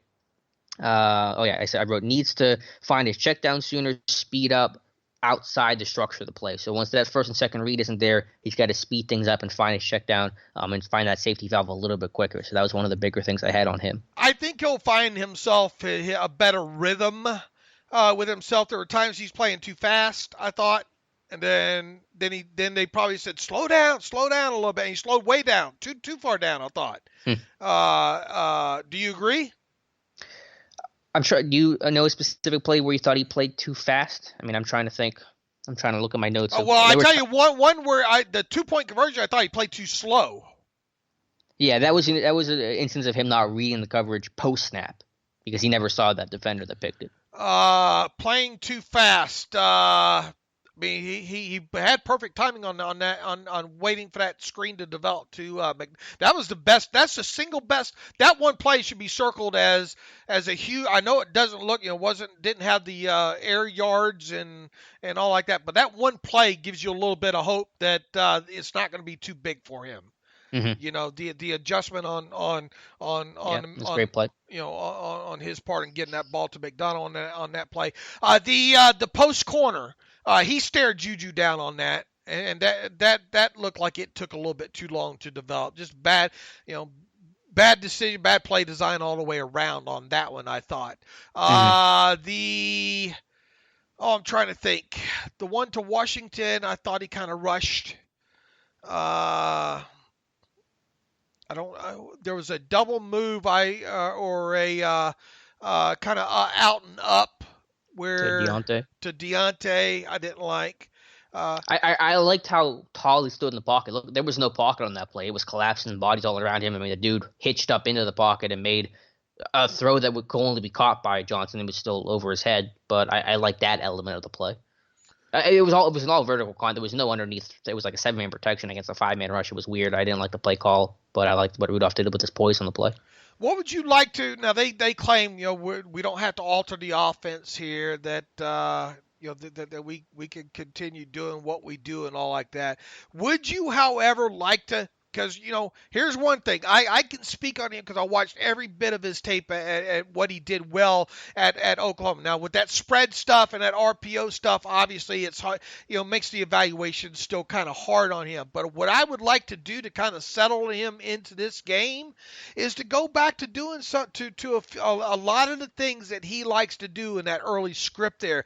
I would come out with a little bit up-tempo with him because he played a lot of up-tempo at Oklahoma State.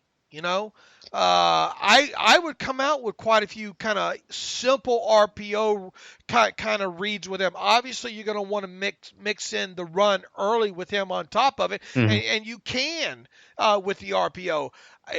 Being on the road here, I want to get him as quick into this game as possible and as comfortable as I can right out of shoot. So that's how I would open this thing up with him. And I'd even, like I said, I'd even go a little up tempo with him because he was used to running that at Oklahoma State. He should, and there is no reason not to have his best buddy James Washington out on the field with him quite a bit. Early and often as well too. Some sort of a Linus security blanket, if you will. Call it whatever you. I mean, he don't have to throw to him, but just that calming familiarity with him out on the field, I think will help too. But that's how I would introduce him into his first NFL start here.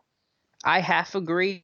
I agree with the idea of, you don't want to coddle this guy. If you think he's as good as you believe that, he was whenever you drafted him, that you don't have to have this 2004 run attack. You can take some shots, let him make some plays, and, let him play like the first rounder you thought that he was. But I worry about the tempo on the road and miscommunication, with that leading to a mistake. So this was a home game. I think I would agree with you more, but I just worry about playing on the road with communication, trying to go with tempo. I'm all for RPOs though. I mean, they did that. They actually did at least one of them on Sunday against Seattle, but the tempo does worry me to trying to do that playing on the road. Yeah, I think one of them was a toss to Juju out to the right side, wasn't it?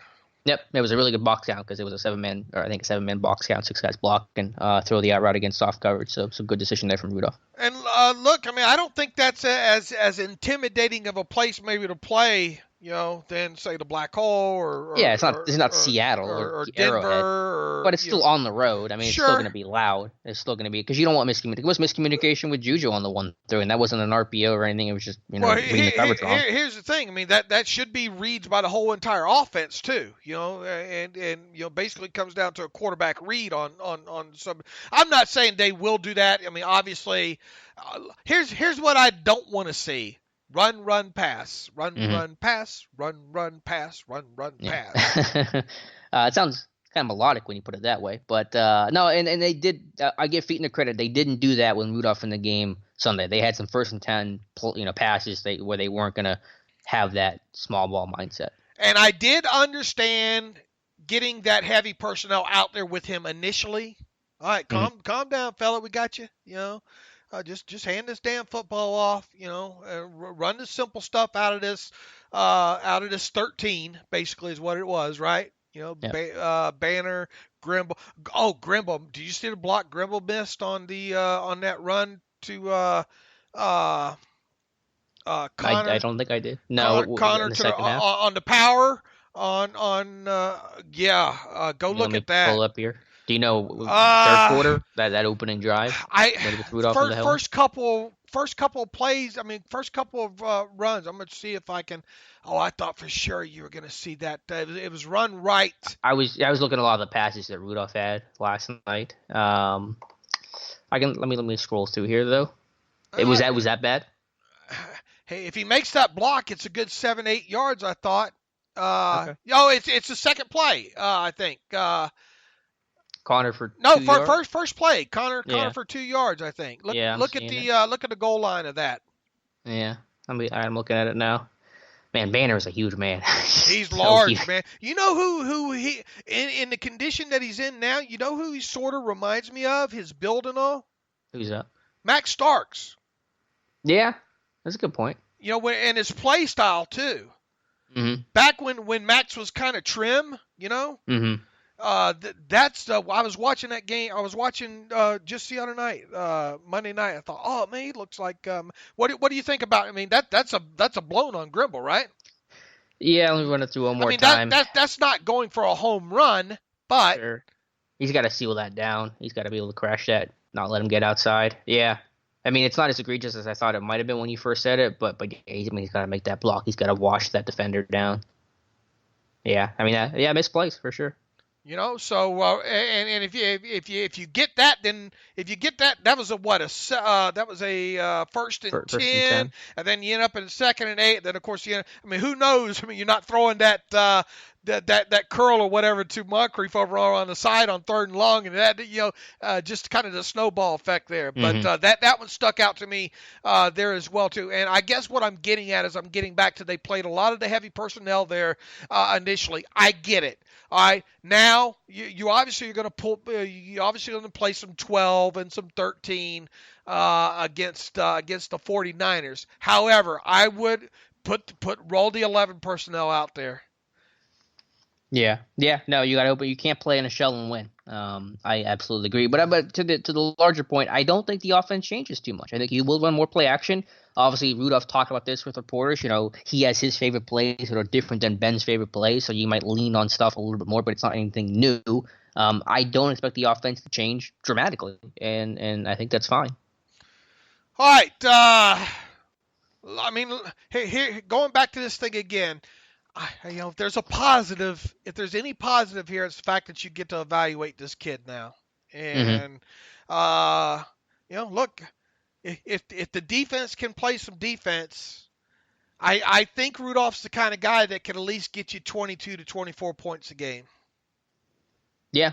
Can other guys step up too, though? That's the other question. Can a receiver step up here? Can a defense make another play? Here's the interesting thing about the Seahawks, and especially in the second half there, they said we think we're better than you. They played a lot of man. Did they? Yeah. I hadn't even processed that yet.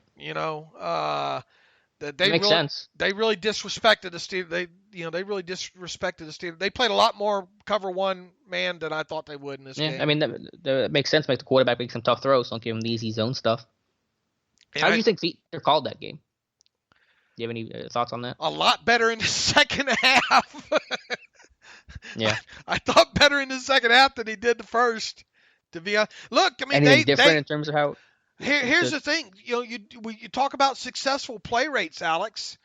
They're damn near right at 50% successful play rate in the second half, and for a guy for a young quarterback off the bench, first NFL playing time, and the run game was more successful, was like 75% success rate run in the second half, and then. Obviously, the interception goes as a unsuccessful play, but it really shouldn't have been. Mm-hmm. I thought Randy Fiedler did a good job of managing that in the second half. And look, if the defense plays and gets that stop, and this is probably a good time to kind of start segueing here, but if you get that stop late in the game, I like my chances maybe of Mason driving them down and getting a field goal there. Yeah, I would at least love to see how we handled that moment, how everyone handled that moment, just given that, and obviously give your offense a chance. Yeah. How did you like it, the play calling? I'm still a little mixed. Some stuff I felt was too, Fiedler's criticism I've had of him is that everything's kind of the routes are too dependent on each other, or not dependent on each other. They're independent of each other, I should say. They ran some switch stuff in the second half too. Yeah, I guess I've concentrated more on the first half. It's just some of the Hank concepts, which they're supposed to work in tandem, but I don't know if I love some of those calls, and like the Diontae Johnson play we referenced earlier, where it's like max protect everyone deep, and Seattle just carried everybody downfield, and there was nothing there. I don't know. It wasn't a terrible game. I don't think either coordinator honestly called it a terrible game. It wasn't as bad as week one. Again, like I said, right after the podcast, right after the game on Monday's podcast, it was more of an issue of players not executing as much as more than it was coordinators not putting these guys in position to succeed. I thought they had a chance to win this game. Plain and simple. Yeah, they let a 5-minute offense against them at the end of that. It's a 5-minute drill that they gave up. How many third downs did they give up there? 2, 3. All right, tell us about the key third down that they didn't keep in contain. Yeah, broke that down this morning for Steelers Depot. And it wasn't just that play. There was a 2nd and 9 where Wilson scrambled for a first down, too. And there was actually another play where he scrambled for a first down, or got close to one, and was called back on a hold. So I didn't even include that one. But it was weird.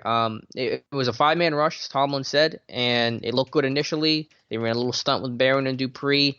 And, again, it's a really tough play, but I think the issue was Cam Hayward in this one, because he's walking the center back with a bull rush and everything's kind of locked up well. Then he tries to swim over the center to the center's left, Hayward's right, and he gets washed out, and that's what creates the gap. So I think had Hayward just kind of stayed on course and bull rushed back and kind of let Wilson make the decision if he wanted to break the pocket, then you could shed the block and clog things up that way. That wouldn't have created that lane the way that it did. You could see the play in Steelers Depot. Again, it's easier to read the article, watch the play, than listen to me try to explain it. Obviously, Dupree missed a tackle. Now, Dupree was not a contained player. I don't believe he was stunting on that one. Then kind of, saw Wilson start to leave the pocket, but he's got to make that tackle, and that's no doubt about that one. And then at the very end, a minor thing, but I thought Cameron Kelly should have come down harder on that play, broke down because he knows Wilson wants to slide. He obviously doesn't want to hit Wilson and get penalized for it, but in that situation, know where the sticks are at. I wish Kelly would have really run through that instead of kind of breaking down and let Wilson pick up an extra yard or two, because obviously if it's 4th and 3, I don't think Carroll's going for it. 4th and 1, he goes for it. So that's a huge, huge difference there. But just one of those things where You make one decision as a pass rusher, and you try to shed that block, and it creates the gap. So 5-man rush in theory shouldn't allow an escape lane, but whenever you make a decision and you go shoot one gap instead of kind of two gapping it, you create a space there, unfortunately. So just a bad decision, I thought, and some bad tackling.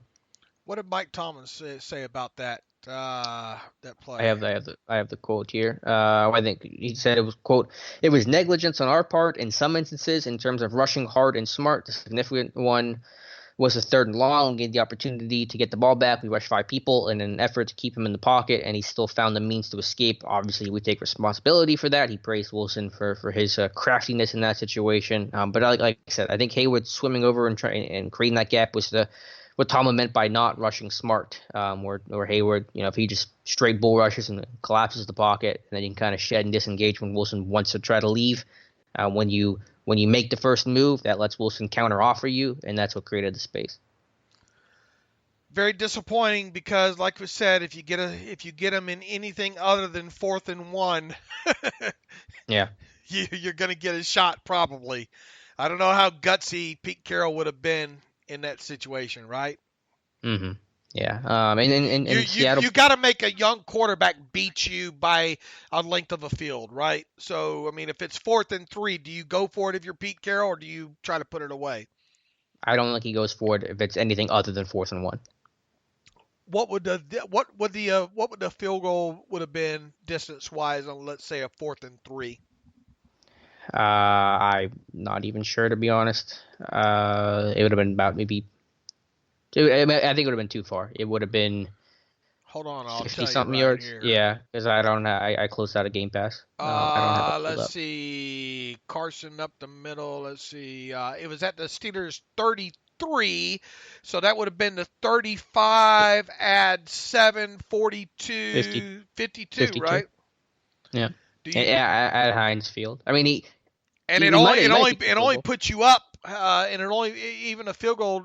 It's still one. One score game. Yeah.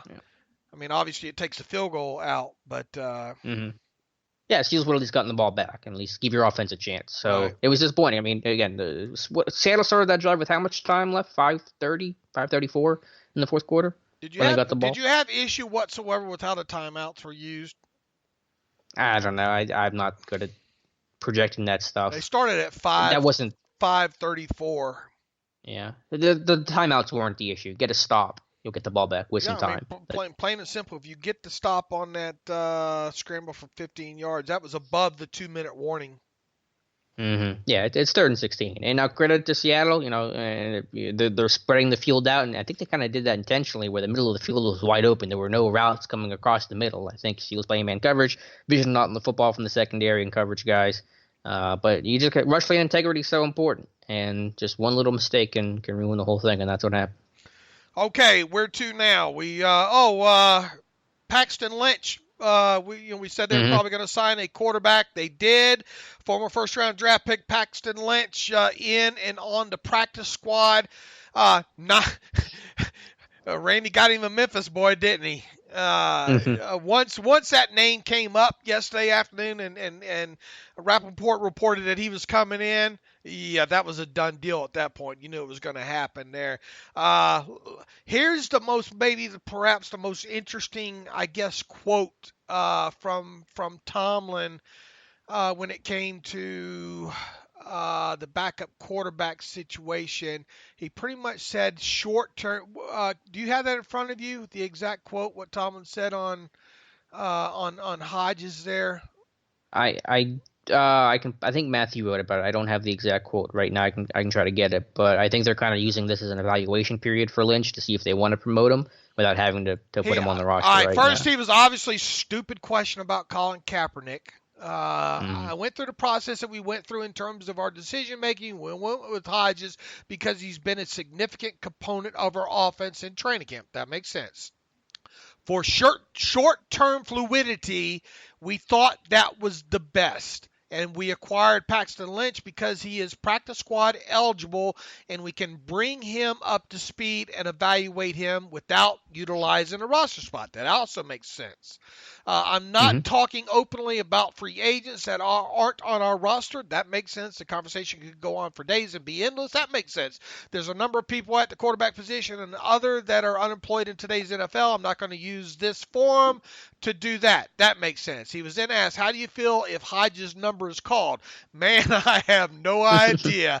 I'm more concerned about the quality of his play. First things first. Leadership is something that kind of comes with that position. He's probably been a quarterback all of his life.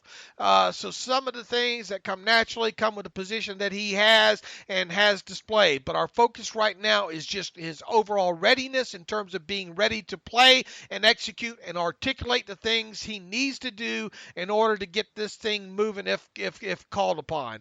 My question is him saying short-term fluidity. What does that mean?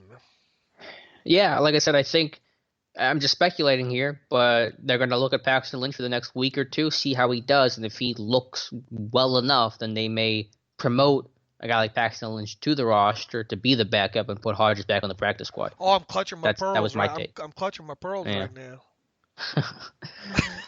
Is that your read of it? That was my interpretation of it. I took it as, here's the way I took it. Devin Hodges might not be the number 2 very long. Well, that's what I'm saying. I know. But I don't know if it's going to be Paxton Lynch. I don't know if somebody around the league might get cut or what, you know. Yeah. It's a fluid situation. How mad will people be if if Duck doesn't stay on the 53 long? Yeah, look, he's one snap away right now. He's one heartbeat away from getting an NFL snap. So look. Go ahead. Go ahead. I'm sorry, I cut you off. No, I was going to say, just think about it in May. This was a rookie, tryout player in minicamp, and now he's one snap away from playing in the NFL. If I would have told you several weeks ago that right now your quarterback depth chart is Mason Rudolph, Devin Hodges, and Paxton Lynch, you would have thought I fell off the wagon, wouldn't you? Yeah, I mean, week 1, Ben, Rudolph, Dobbs. Week 3, Rudolph, Hodges, Paxton Lynch. What are the odds? Yeah, Paxton Lynch's tape is not great. Yeah, and just for the record, I don't regret the Dobbs deal at all. I think it was a good move. I mean, Dobbs is not changing your season in any way, shape, or form. So I think that was still a good. I would still make that trade knowing what I know now to get that 5th-round pick for Dobbs. Yeah, I'm not second guessing it. No. Yeah. Okay. I just want to be clear. I didn't think you were, but for anyone who was, because I saw some comments about that, I think it was still a good trade. Benny Snell can stick the left foot in the ground, can he? Yeah, 23-yard carry. I know people were mad he didn't get any work after that, but I was fine with it. Connor Shane wasn't going to be the guy. He got key work. He was the play action threat on the touchdown. Yeah, and we know that Snell has a niche role, goal line, 3rd and 1 like that. That's how I thought it would go to start the year, so I'm not surprised by his usage. He got some work out there and plays a lot of special teams. He's kind of filling in for Rosie Nix, so he's kind of not that he's playing well like Rosie Nix, but he's taken over a lot of those spots. The right wing on punts, one of the blockers on the kick return team, so he's doing some Rosie Nix things. That 23-yard scamper of his, too, was quite unique. I mean, it deserves to be talked about. He had 30 runs, only 30 runs of 20 yards or more during his entire career at Kentucky. Yeah, we knew he wasn't the big play 4-4 guy. So the fact that he's first carry is explosive play, that's a positive right there. Yeah, but it was great blocking. I mean, this is what happens. We evaluated Snell in the preseason. People didn't like him because he's running behind Damian Prince and J.C. Hoskenauer, and now he gets to run behind Ramon Foster and Marquise Pouncey, who threw 2 excellent blocks on that play, creates one-on-one into the 3rd level, and he makes the cut and does a great job there. But yeah, I mean, when your offensive line gives you a lane, running backs are going to take advantage of that. All right, what are we missing here now? What have we not talked about here? I don't even know. I mean, anything else in the Seattle game? Let me look at my notes here of the stuff I've gone through with this game. But with Rudolph, yeah, I think, again, it was good, not great. But also understand the context of that he really only had 1 practice that week. He didn't know he was going to be the starter, didn't get the reps like a starter. So let's see what he does from not only Sunday against San Francisco, but the rest of the season, getting starter reps the whole way. I'm sure a young guy getting the work that he's going to get is going to be a lot more beneficial for him than a guy like Ben Roethlisberger. I was fine with Rudolph's play for what it was. Mm-hmm. I agree. The run defense I didn't like, at least in the first half. A lot of gaps open up, guys kind of in the same gap, some miscommunication. It felt like just the run defense allowed too many big plays. Did not like that against a team that you knew you had to stop the run. Bush has got to clean that mess up from. Bush got himself sucked in on the Chickalo one. He's got to be able to be outside on that. Outside of what? Outside of Chick or outside? He's got to clean up anything that can bounce outside on that. Go back and look at that one again. Okay. All right, I will. He got himself too aggressive inside there and got sealed off. Yeah, Chickle's still got to make the tackle though. Sure. I mean, nobody's debating that, but I mean, if not, then that's got to be cleaned up by somebody else. Sure, Johnny Holton playing well, like what he's doing in special teams. And you went back and found the play that I was thinking about. Yep. No, I know what you're talking about. Yeah, that one to Holton. That's a Haley play. We're bending number 3 across the field. Should have been a touchdown. Ben just missed it. And I put the Hunter one up. It's really similar. Yeah, it was the same play. Yeah, the Hunter one that he got hurt on, a DHB in 2016 against Kansas City, which is a touchdown, a walk-in touchdown. Game Pass, by the way, Game Pass does not have any 2016 coaches film available. They're very broken site, Dave. It makes me very angry. I told them about it. They need to fix it, but don't count on that. Well, don't mess anything up for us, because I sure do like having that thing. No, I like when it works. Is when I like having this thing. Look, Ben has to hit that. Yep, and I know that Holton, could have caught that, and I'm sure he's saying he should have caught that, but it should have been a walk-in touchdown, and instead of Holton having to go full extension trying to die for that one. I expect Mason to be aggressive, just as aggressive as Ben was in 2004. Ben picked his shots a little bit. Ben's decision making early on wasn't great, obviously. Even in that first game against the Ravens. Here's the thing, I don't mean to stack the two, and it's been such a long time ago. Is Mason a little bit more of an X's and O's guy than Ben when Ben came out? I don't know. I mean, I was 11 when Ben made his debut, so I'm maybe not the best person to ask, but I think Ben was more physically gifted than Rudolph, and so I'm sure in that sense it made Rudolph have to, Rudolph definitely is kind of the film room prep junkie. He even admitted it, so I think that sense, yes, because Rudolph wasn't blessed with the physical tools that Ben was blessed with. He's going to make his mistakes too, so children, bear with him. He's still, look, this is first time around for him, so he's going to make some mistakes. But I think if you that's why I say these RPOs, you try to get him as comfortable and try to build, re-put together the playbook the way he likes it, and then slowly start building off of that and adding to it as time. I think that flea flicker was left over from the Patriots game. You think? I think so. Yeah, Rudolph said he never had run it in practice, but he should have been a touchdown. I mean, it was there. Yeah, Juju sold it well. I'm looking back at Ben's first career start. I know the Baltimore game was his debut. His first start, Miami in 2014, a 13-3 victory. Was that the Hurricane game? The Hurricane Janine? I think so, yeah. And they play a lot of games, Miami, with some bad weather. Ben went 12 or 22, 163 yards, a touchdown, a pick. The touchdown was to Heinz Ward, I believe. Was it Randall L. or? No, Heinz Ward. His first touchdown was Randall L. against Baltimore, right? Yeah, I believe that you're right on that one. So that was a slop fest there. Ran the ball to Staley, 101 yards in that one. I know it doesn't mean a whole lot, especially with the weather conditions. But hopefully, Rudolph should have better weather and hopefully a better performance than what Ben statistically did in that first start. All right, Tomlin talking about East Coast, West Coast stuff. Going to try to keep the team as close as he can on East Coast time. Going to leave a little bit earlier. If you look back to when they left last year for Oakland, they left at what did we determine? 9 Eastern, 9:15 Eastern. 9:15. I would suspect that they're going to leave on this Saturday about the same time as well, and try to keep the team as close to. And look, it hasn't been pretty under Tomlin. Nobody needs reminding. 1-5 in Pacific time zone under Tomlin. Obviously, the last loss last year, the lone win was against San Diego, and it happened on the final play of the game. Remember that? What play was that? The Le'Veon Bell play. Oh yeah, at the goal line. Yeah, the Wildcat. So, was that Wildcat? Yeah, I think it was. Yeah. Yeah. The history is not good out there.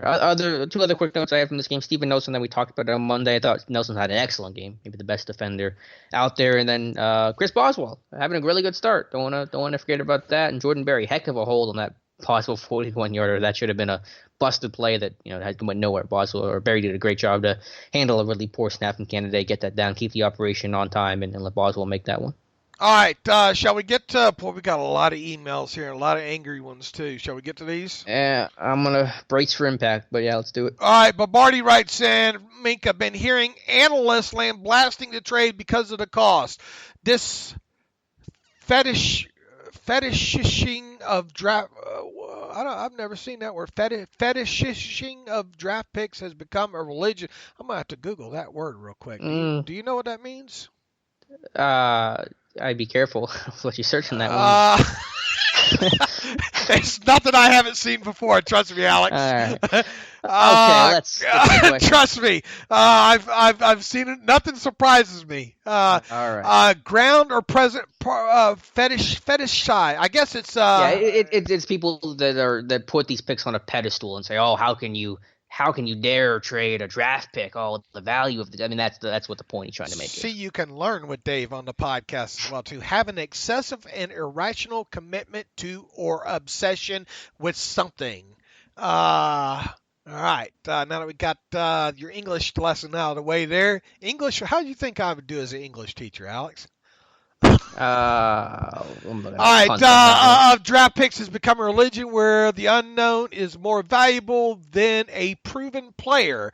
They are criticized for going all in on 2019. If they throw in the towel, they'd be criticized for having a loser mentality. There's no winning with the media. Yeah, I mean, if you're listening, if you're getting your analysis from Skip Bayless and Stephen A. Smith and some of these other talking heads, now, there are a few of them out there that we like, right? I mean, a few of the national guys, that do the all 22 and stuff like that, and who's the former executive on ESPN. Oh, I'm drawing. Louis Riddick. Yeah, Louis Riddick. I mean, there obviously are some good guys, and Matt Bowen and stuff like that. But I mean, if you're looking to the national media for some hard-breaking analysis, I mean, look, Stephen A. Smith's mad that Colin Kaepernick, can't get his phone call returned from the Steelers there. And I think we've made our thoughts known on the Minkah trade there. Jonathan Mason writes in, Alex and Dave, the defense is loaded with talent and pedigree, yet communication is always an issue. Do you think it's something as simple as the terminology of Butler's defense is too complicated and it refuses to simplify things? And I understand that execution is critical, but the one constant here is Butler, and I don't think it's coincidence why Bush doesn't have the green dot yet. Do you guys think Butler will stick around until the end of the season and then Terrell Austin gets promoted? Thanks. Jonathan, if you've listened to the podcast, it could come quicker than that if they continue to bite the big one here. You better have a good defensive performance against San Francisco this week. Do I think the terminology of the defense is too complicated? I mean, is it really possible for us to answer that, Alex? No, it's not. I don't think it would be. I mean, there aren't a lot of brand new guys to this system. I know Keith Butler has talked about trying to simplify things.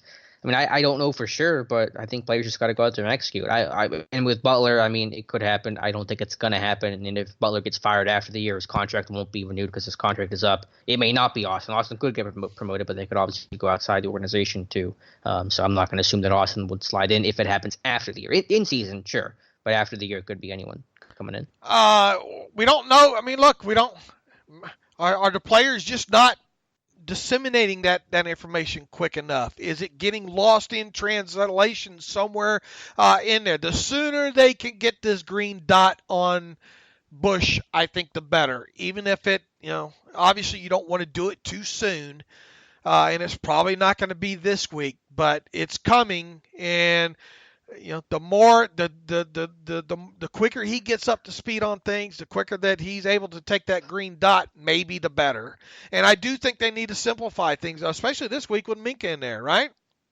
Yeah, for him. But I mean, there's a risk if you simplify it too much, then do you not have the answers and the checks that you need to combat against an offense. I mean, so there's a risk involved there. Sure. Cameron Reese writes in, hi, David Knox. In my opinion, there's only one way of looking at this trade that would lead to the conclusion of, okay, this makes sense. The Steelers are showing commitment to Ben by putting more skin in the game and getting a player that could help the defense become championship caliber to encourage him to rehab and come back for at least for one last year. I don't think you need to, Cameron. I don't think you have to encourage Ben to do any of this. I would hope not. If they instead drafted even a top 10 pick in 2020, assuming it's another defensive back linebacker, it will require a year's worth of time to develop, which is time they don't have to get another ring, i.e. Ben retiring, not to mention the risk of said player being a bust. Otherwise, if I look at this any other way, I view it as a bad move. What are your thoughts? I think we laid it out there. This is a guy that they liked. I wish I didn't know that it was mainly because of the Davis injury. Well, why are you so hung up on that? Because just tell me that you like the guy and you want to make the team better now and later, and that's why you made the move. Are you trying? Can't both be true? They framed it as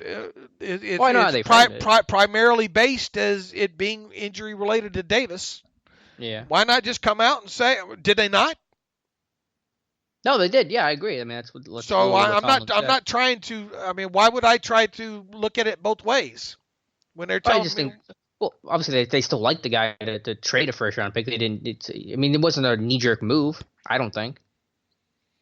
Or do you think it was? I view it as him saying, "Well, we had to get a good safety out there because of Davis going down, even though Davis was not going to be back probably next year anyway." Yeah. You know what I'm saying? Well, no, I agree. But even so, knowing the things we just talked about with Davis being gone, they're going to have to replace it anyway. I mean, even regardless of what the reason was, it's still a benefit. Then leave the injury part out of it. Tell me you liked the kid. Tell me you were high on the kid ahead of the draft. The opportunity came available to make our team better this year and next year, and that's why we made the move. All right, fair enough. He says, P.S. It bothers me how none of the reporters asked any good questions about the trade during the Tomlin press conference. Yeah, get in line, Cameron. They're too worried about asking Colin Kaepernick questions and what else they'd like to ask about. I don't know. The only decent question I can remember was if Sean Davis' injury was a significant factor in the decision. I mean, come on, man. This is unprecedented move for the Steelers. They haven't done this in 50 years. What caused them to go against the whole philosophy as an organization into making a move like this? Here's to hoping Colbert writes that book after he retires. Here, Cameron. Cheers. Mm-hmm. I'd buy 5 of them in case the first 4 got damaged. Let's see. Chris Lookhart writes in, morning, fellas. Do you think Steelers, while knowing they can't sign Javon Hargrave, may think about trading him mid-season or sooner? It'd be a way of possibly getting a first or second round pick back from him, or maybe even for a player. Thanks. Look, I'm gonna say this fairly confidently, even though the careful. Yeah, and shouldn't talk in those dreaded absolutes. I'm fairly confident that they won't be trading Javon Hargrave away. And also look at this: any team that trades for Javon Hargrave is trading for him for a half a season fix. Because he's not under contract next year. Sure, you could franchise him, and I guess if you did trade for him, you would do it under the premise that we're franchise tagging him first and then going from there. That's the only way you trade for him. And B, are you really going to give up a first-round pick for him? I mean, I just don't see that happening. I don't think it would be a first-round pick, but it would be interesting. Let's say this team's out of it by the trade deadline. Like they're 2-6 or 2-5, whatever the math is. I mean, is it a bad idea at that point and try to recoup a draft pick? Because you know he's gone. Well, you're only playing him 50% of the snaps anyway, right? Yeah, well, I mean, at that point, it doesn't matter how many snaps he's playing. He can play 100% of snaps. The season's over. If you've won 2 games by the trade deadline, 3 games, whatever, I mean, you're out of it, and you know you're not going to make the playoffs.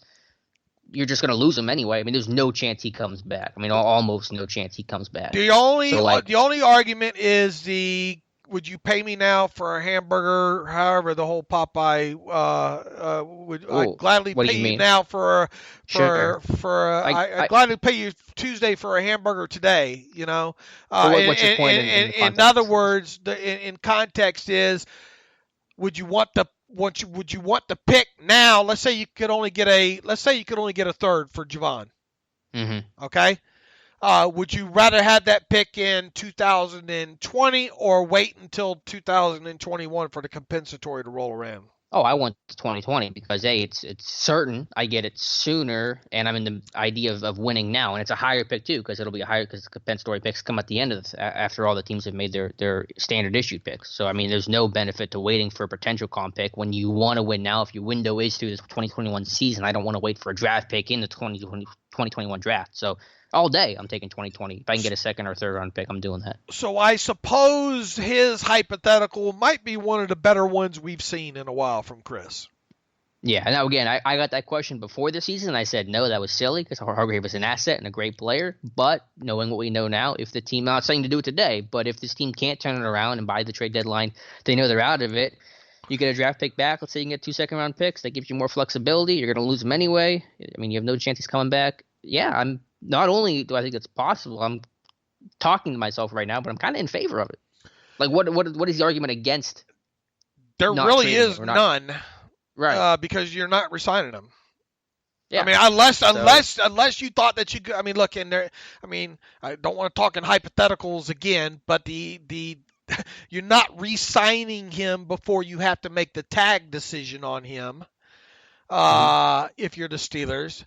The idea that you would tag him sure seems far-fetched. So, in other words, I mean, he's good as gone. So, yes, if you did get to, I mean, you would have to do this for the trade deadline too, right? In October. So, I mean, if you're mildly competitive, you're not dealing though, right? I mean, what happens if you come out of these first? What happens if you come out by the? When is the trade deadline this year? When and how does that? Did they move it back? Week 8. NFL, but we're having to do a lot of Googling during this show. Yeah, apologize, but this again, it's been such a hectic couple of days. I can barely even keep up with it. Like I've been exhausted just trying to keep my wits about me here. So it's been a lot, and yeah, we've had a drastic shift in the conversation. You know, 2 weeks ago we're talking about Super Bowl aspirations. Now we're talking about should we trade Javon Hargrave at the trade deadline. Like it's the conversation, the tone of it has changed in a hurry. Have you found the trade deadline yet? No, I heard you clocked. No, I thought you were good. I'm having far. Let's see. I don't have a concrete. I'm looking at the important dates. October 29th. I'm looking at. Looks like October 29th is the trade deadline. Is that when it is this year?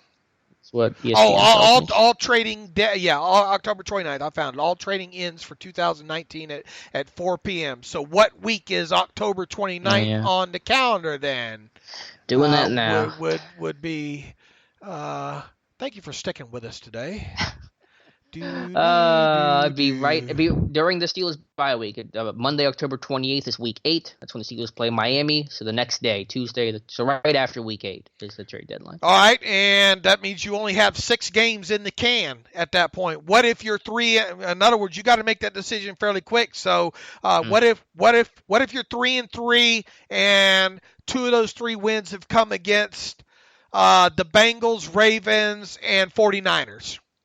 Sure. If you're in it, you're not making that move. But like I said, if you're 2-5, at that point, you're out of it. I mean, you're not. I mean, you only have 6 games in, so you can't be 2-5.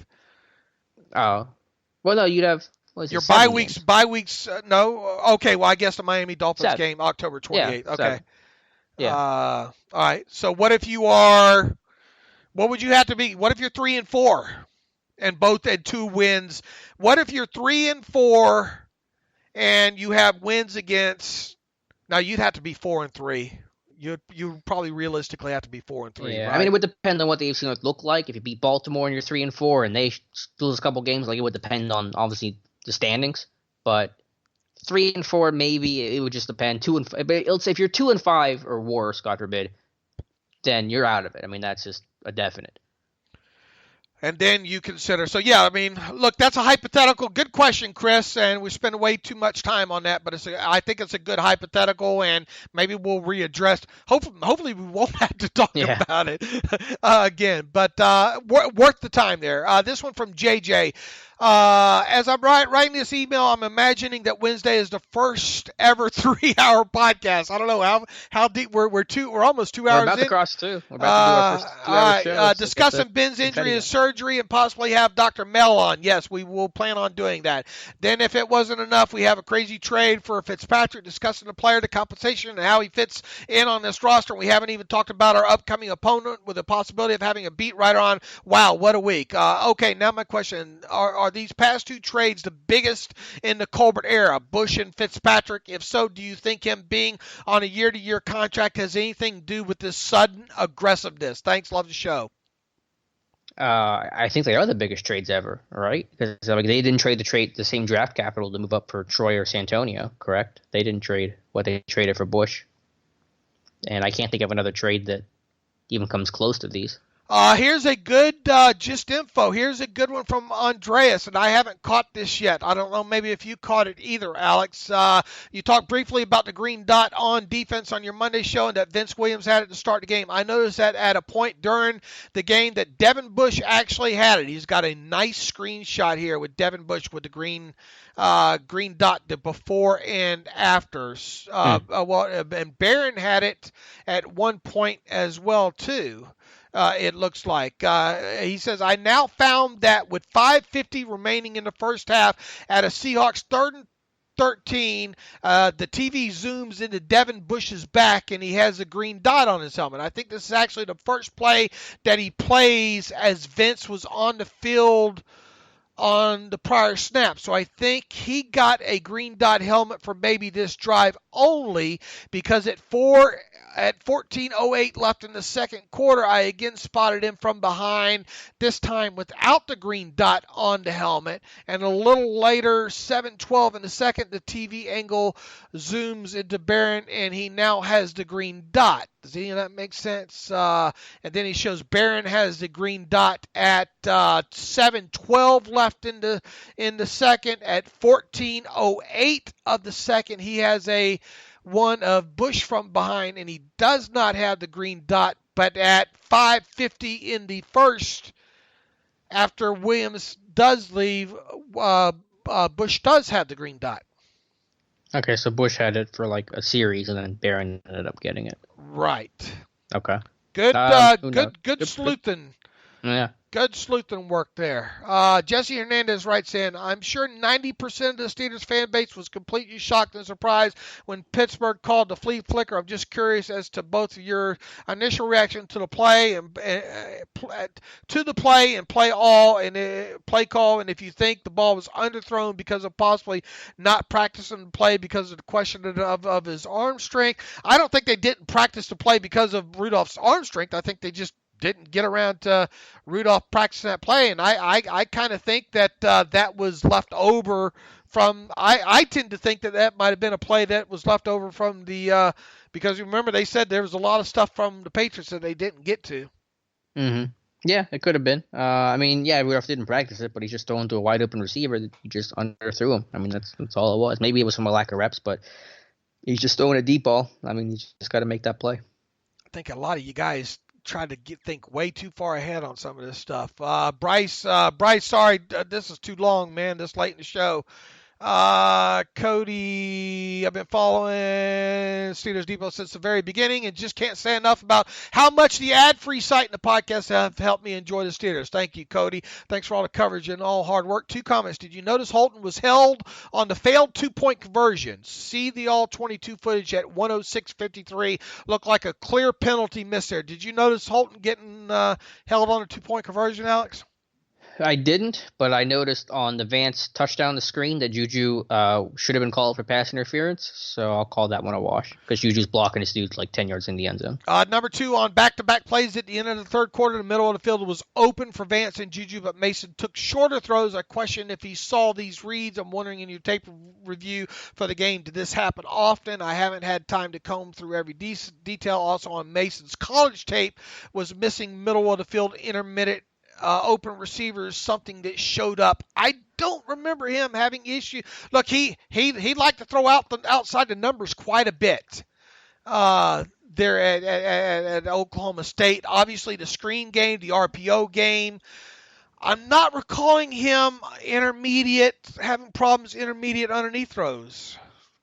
Yeah, I don't remember a specific issue with those. No.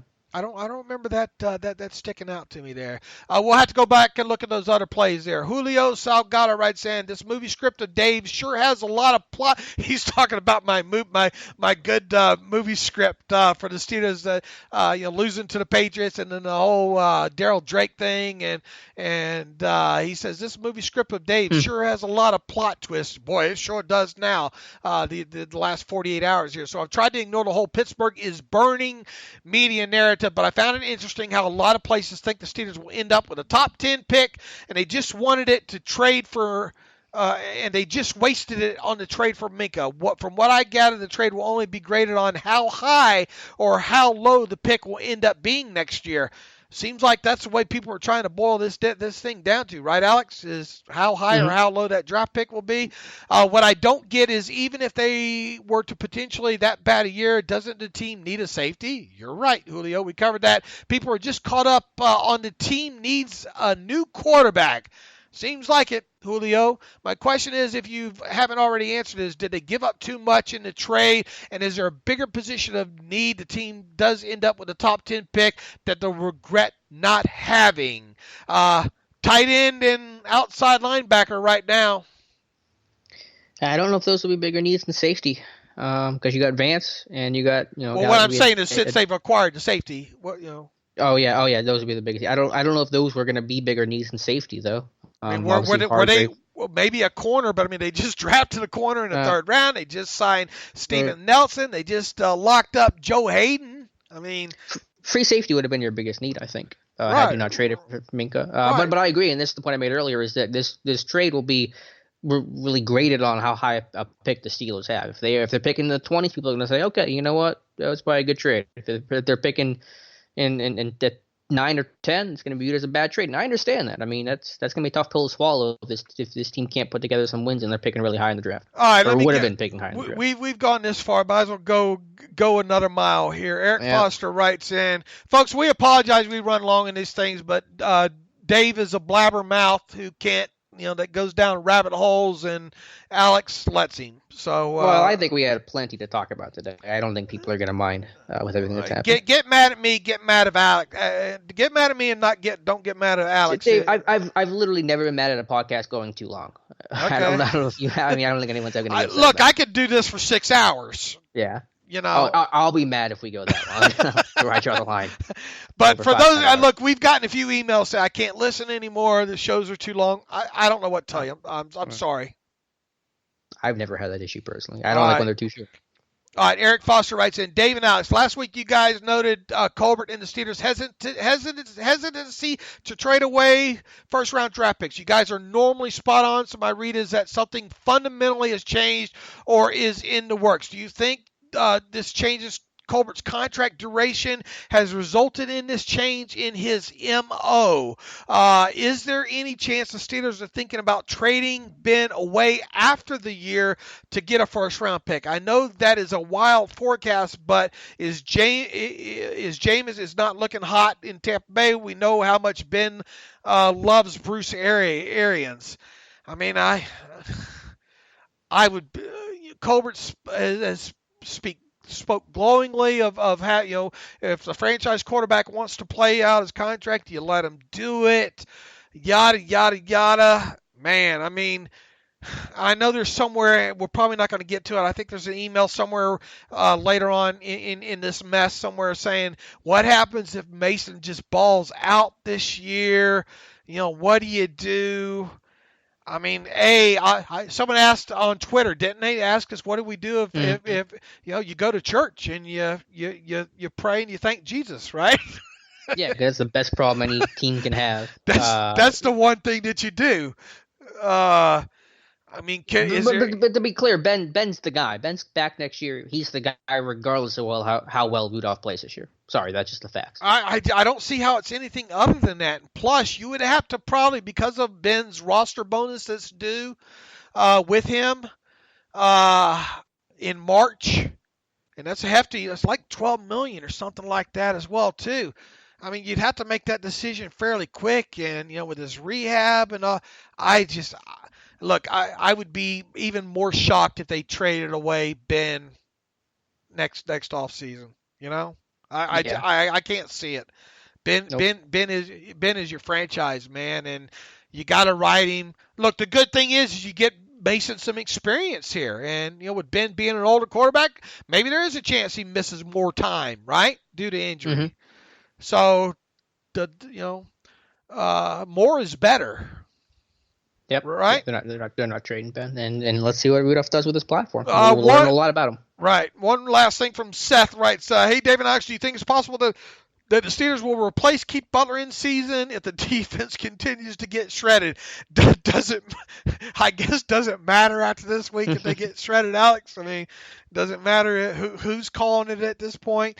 We've already talked a lot about that, Seth. I don't know if you're behind on shows or whatnot, but I think your best shot of having Butler replaced here is in the next couple of weeks.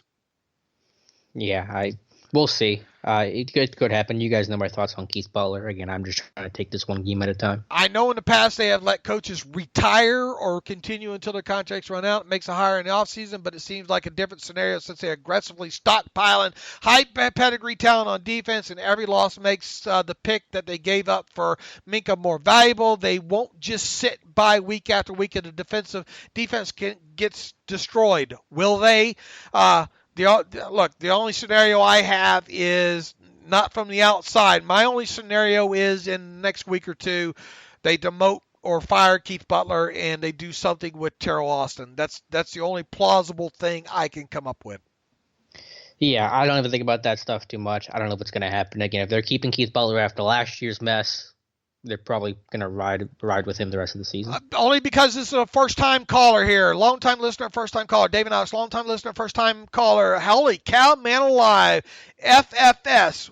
What does FFS stands for? Oh, it's a bad word. There's a bad word in there for F's sake. Oh, okay. I'm not lit with the kids right now. What a crazy week for the Steelers organization and the Steelers unorganized nation. A lot has happened since Monday, but I think the season hinges on three key aspects. I see a momentous wild card appearance as a distinct possibility. No overreactions on Tomlin and Colbert here. What do you say? A formerly splashless defense gave the offense great starting position for the first time in what seems like 2 seasons.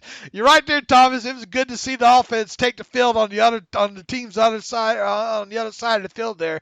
An unfortunate but interesting, significant test drive for a high draft quarterback that seemed to have purpose in the pocket week 2. Okay, I'm on board. You got me. A DB addition to Hilton and Hayden. Could Fitzpatrick help Edmonds, Bush, Watt, and company thrive in an odd Butler system? ? Thanks for serving the fan base and enabling our addiction. Thomas, look, this next few weeks you have San Francisco, you have Baltimore, you have Cincinnati, you have the Chargers. Okay, I know that seems Alex wants to focus on this next game. I'm with him there, but let's paint a tiny positive to close out this show here, Alex. Okay. Okay. Can the Steelers beat the 49ers at first blush? Yes. I agree. Even with Rudolph, at first blush, I think they can beat the 49ers. All right, let's move forward. If, and let's not speculate as far as win-losses as far as there, but let's go if the Steelers can beat both the Ravens and the Bengals, in other words, rattle off the next 3 wins and get themselves to 3-2. You still have 4 other division games in there. If you can go 3-1 in the rest of those division games, with the lone loss of those division games be to, let's say, Cleveland, all right, and if you can somehow get a win against Miami, Arizona's team you should beat. Who else should you beat? The Jets late in the year. All right, there's 3 more wins. The Colts. Can you beat the Colts? We'll see. I mean, that's all a long way away. You can. All right, let's go. Let's get them to 7 wins. All right. I mean, or let's see, we've gone 5-1 in the division, and we've just gave them 3 more wins. That's 8 wins. Can you get another win or 2 in there? Can you eke one out? You know, we sure. get them to 1 against the 49ers. I mean, it's possible to still get in this wild card thing, depending on what happens this next 3 weeks. Yeah, I mean, it's too early to predict that, but my thought is probably going to be more AFC North, where you got to beat Baltimore twice, hope they kind of falter a little bit, come back to earth, and try to come in like a 9-7. Look who they've beaten. Look who they've beaten. They beat Miami and Arizona. Mm-hmm. That's not exactly. And beat Arizona by what, 4, 6 points, whatever. It was a tight game at the end. I mean, it's not like we should be measuring this Ravens team yet, right? Sure. Yeah, let's see what they do against their tougher competition. But my thought was if this team's going to make a playoff push, it will come via a 9-7 AFC North as opposed to a wild card where you're going to need a lot of help and tiebreakers, and I think you have to be at least 9-7 with help, and all probably 10-6. So that's my thought. But again, beat the 49ers. You can have that conversation. You lose to the 49ers, those conversations probably end. I mean, obviously, Super Bowl at this point. I mean, you'd be crazy to think that. But can this team get in the playoffs? Can we end them with a positive kind of note here? If they can get past the 49ers, there'll be things will look a little bit brighter if Rudolph plays well, the defense plays well, and they beat the 49ers. I know that seems like we're asking a lot here, but we'll see. All right. We've gone way long here. We are sorry. We will be back on Friday, hopefully with a beat writer here, talk about the 49ers game. In the meantime, you can follow me on Twitter at Steelers Depot. You can follow Alex on Twitter at Alex_Kozora. You can follow the show at Terrible Podcast. Email the show, theterriblepodcast@gmail.com. Do you like the way we kind of stay level-headed in this? Do you like the way we put these shows together? Do you mind that they run a little bit long? If you like us, donate to us, please. Go to SteelersDepot.com, hit the donate button up right navigational bar, or you just heard another emailer say they like the ad-free version of the site as well, too. That way you win, we win. You go to SteelersDepot.com, hit the ad-free button for $25 for a calendar year. You get ad-free access to the site for 1 calendar year there. You can't beat that. And until Friday, as always, thanks for listening to the Terrible Podcast with Dave and Alex.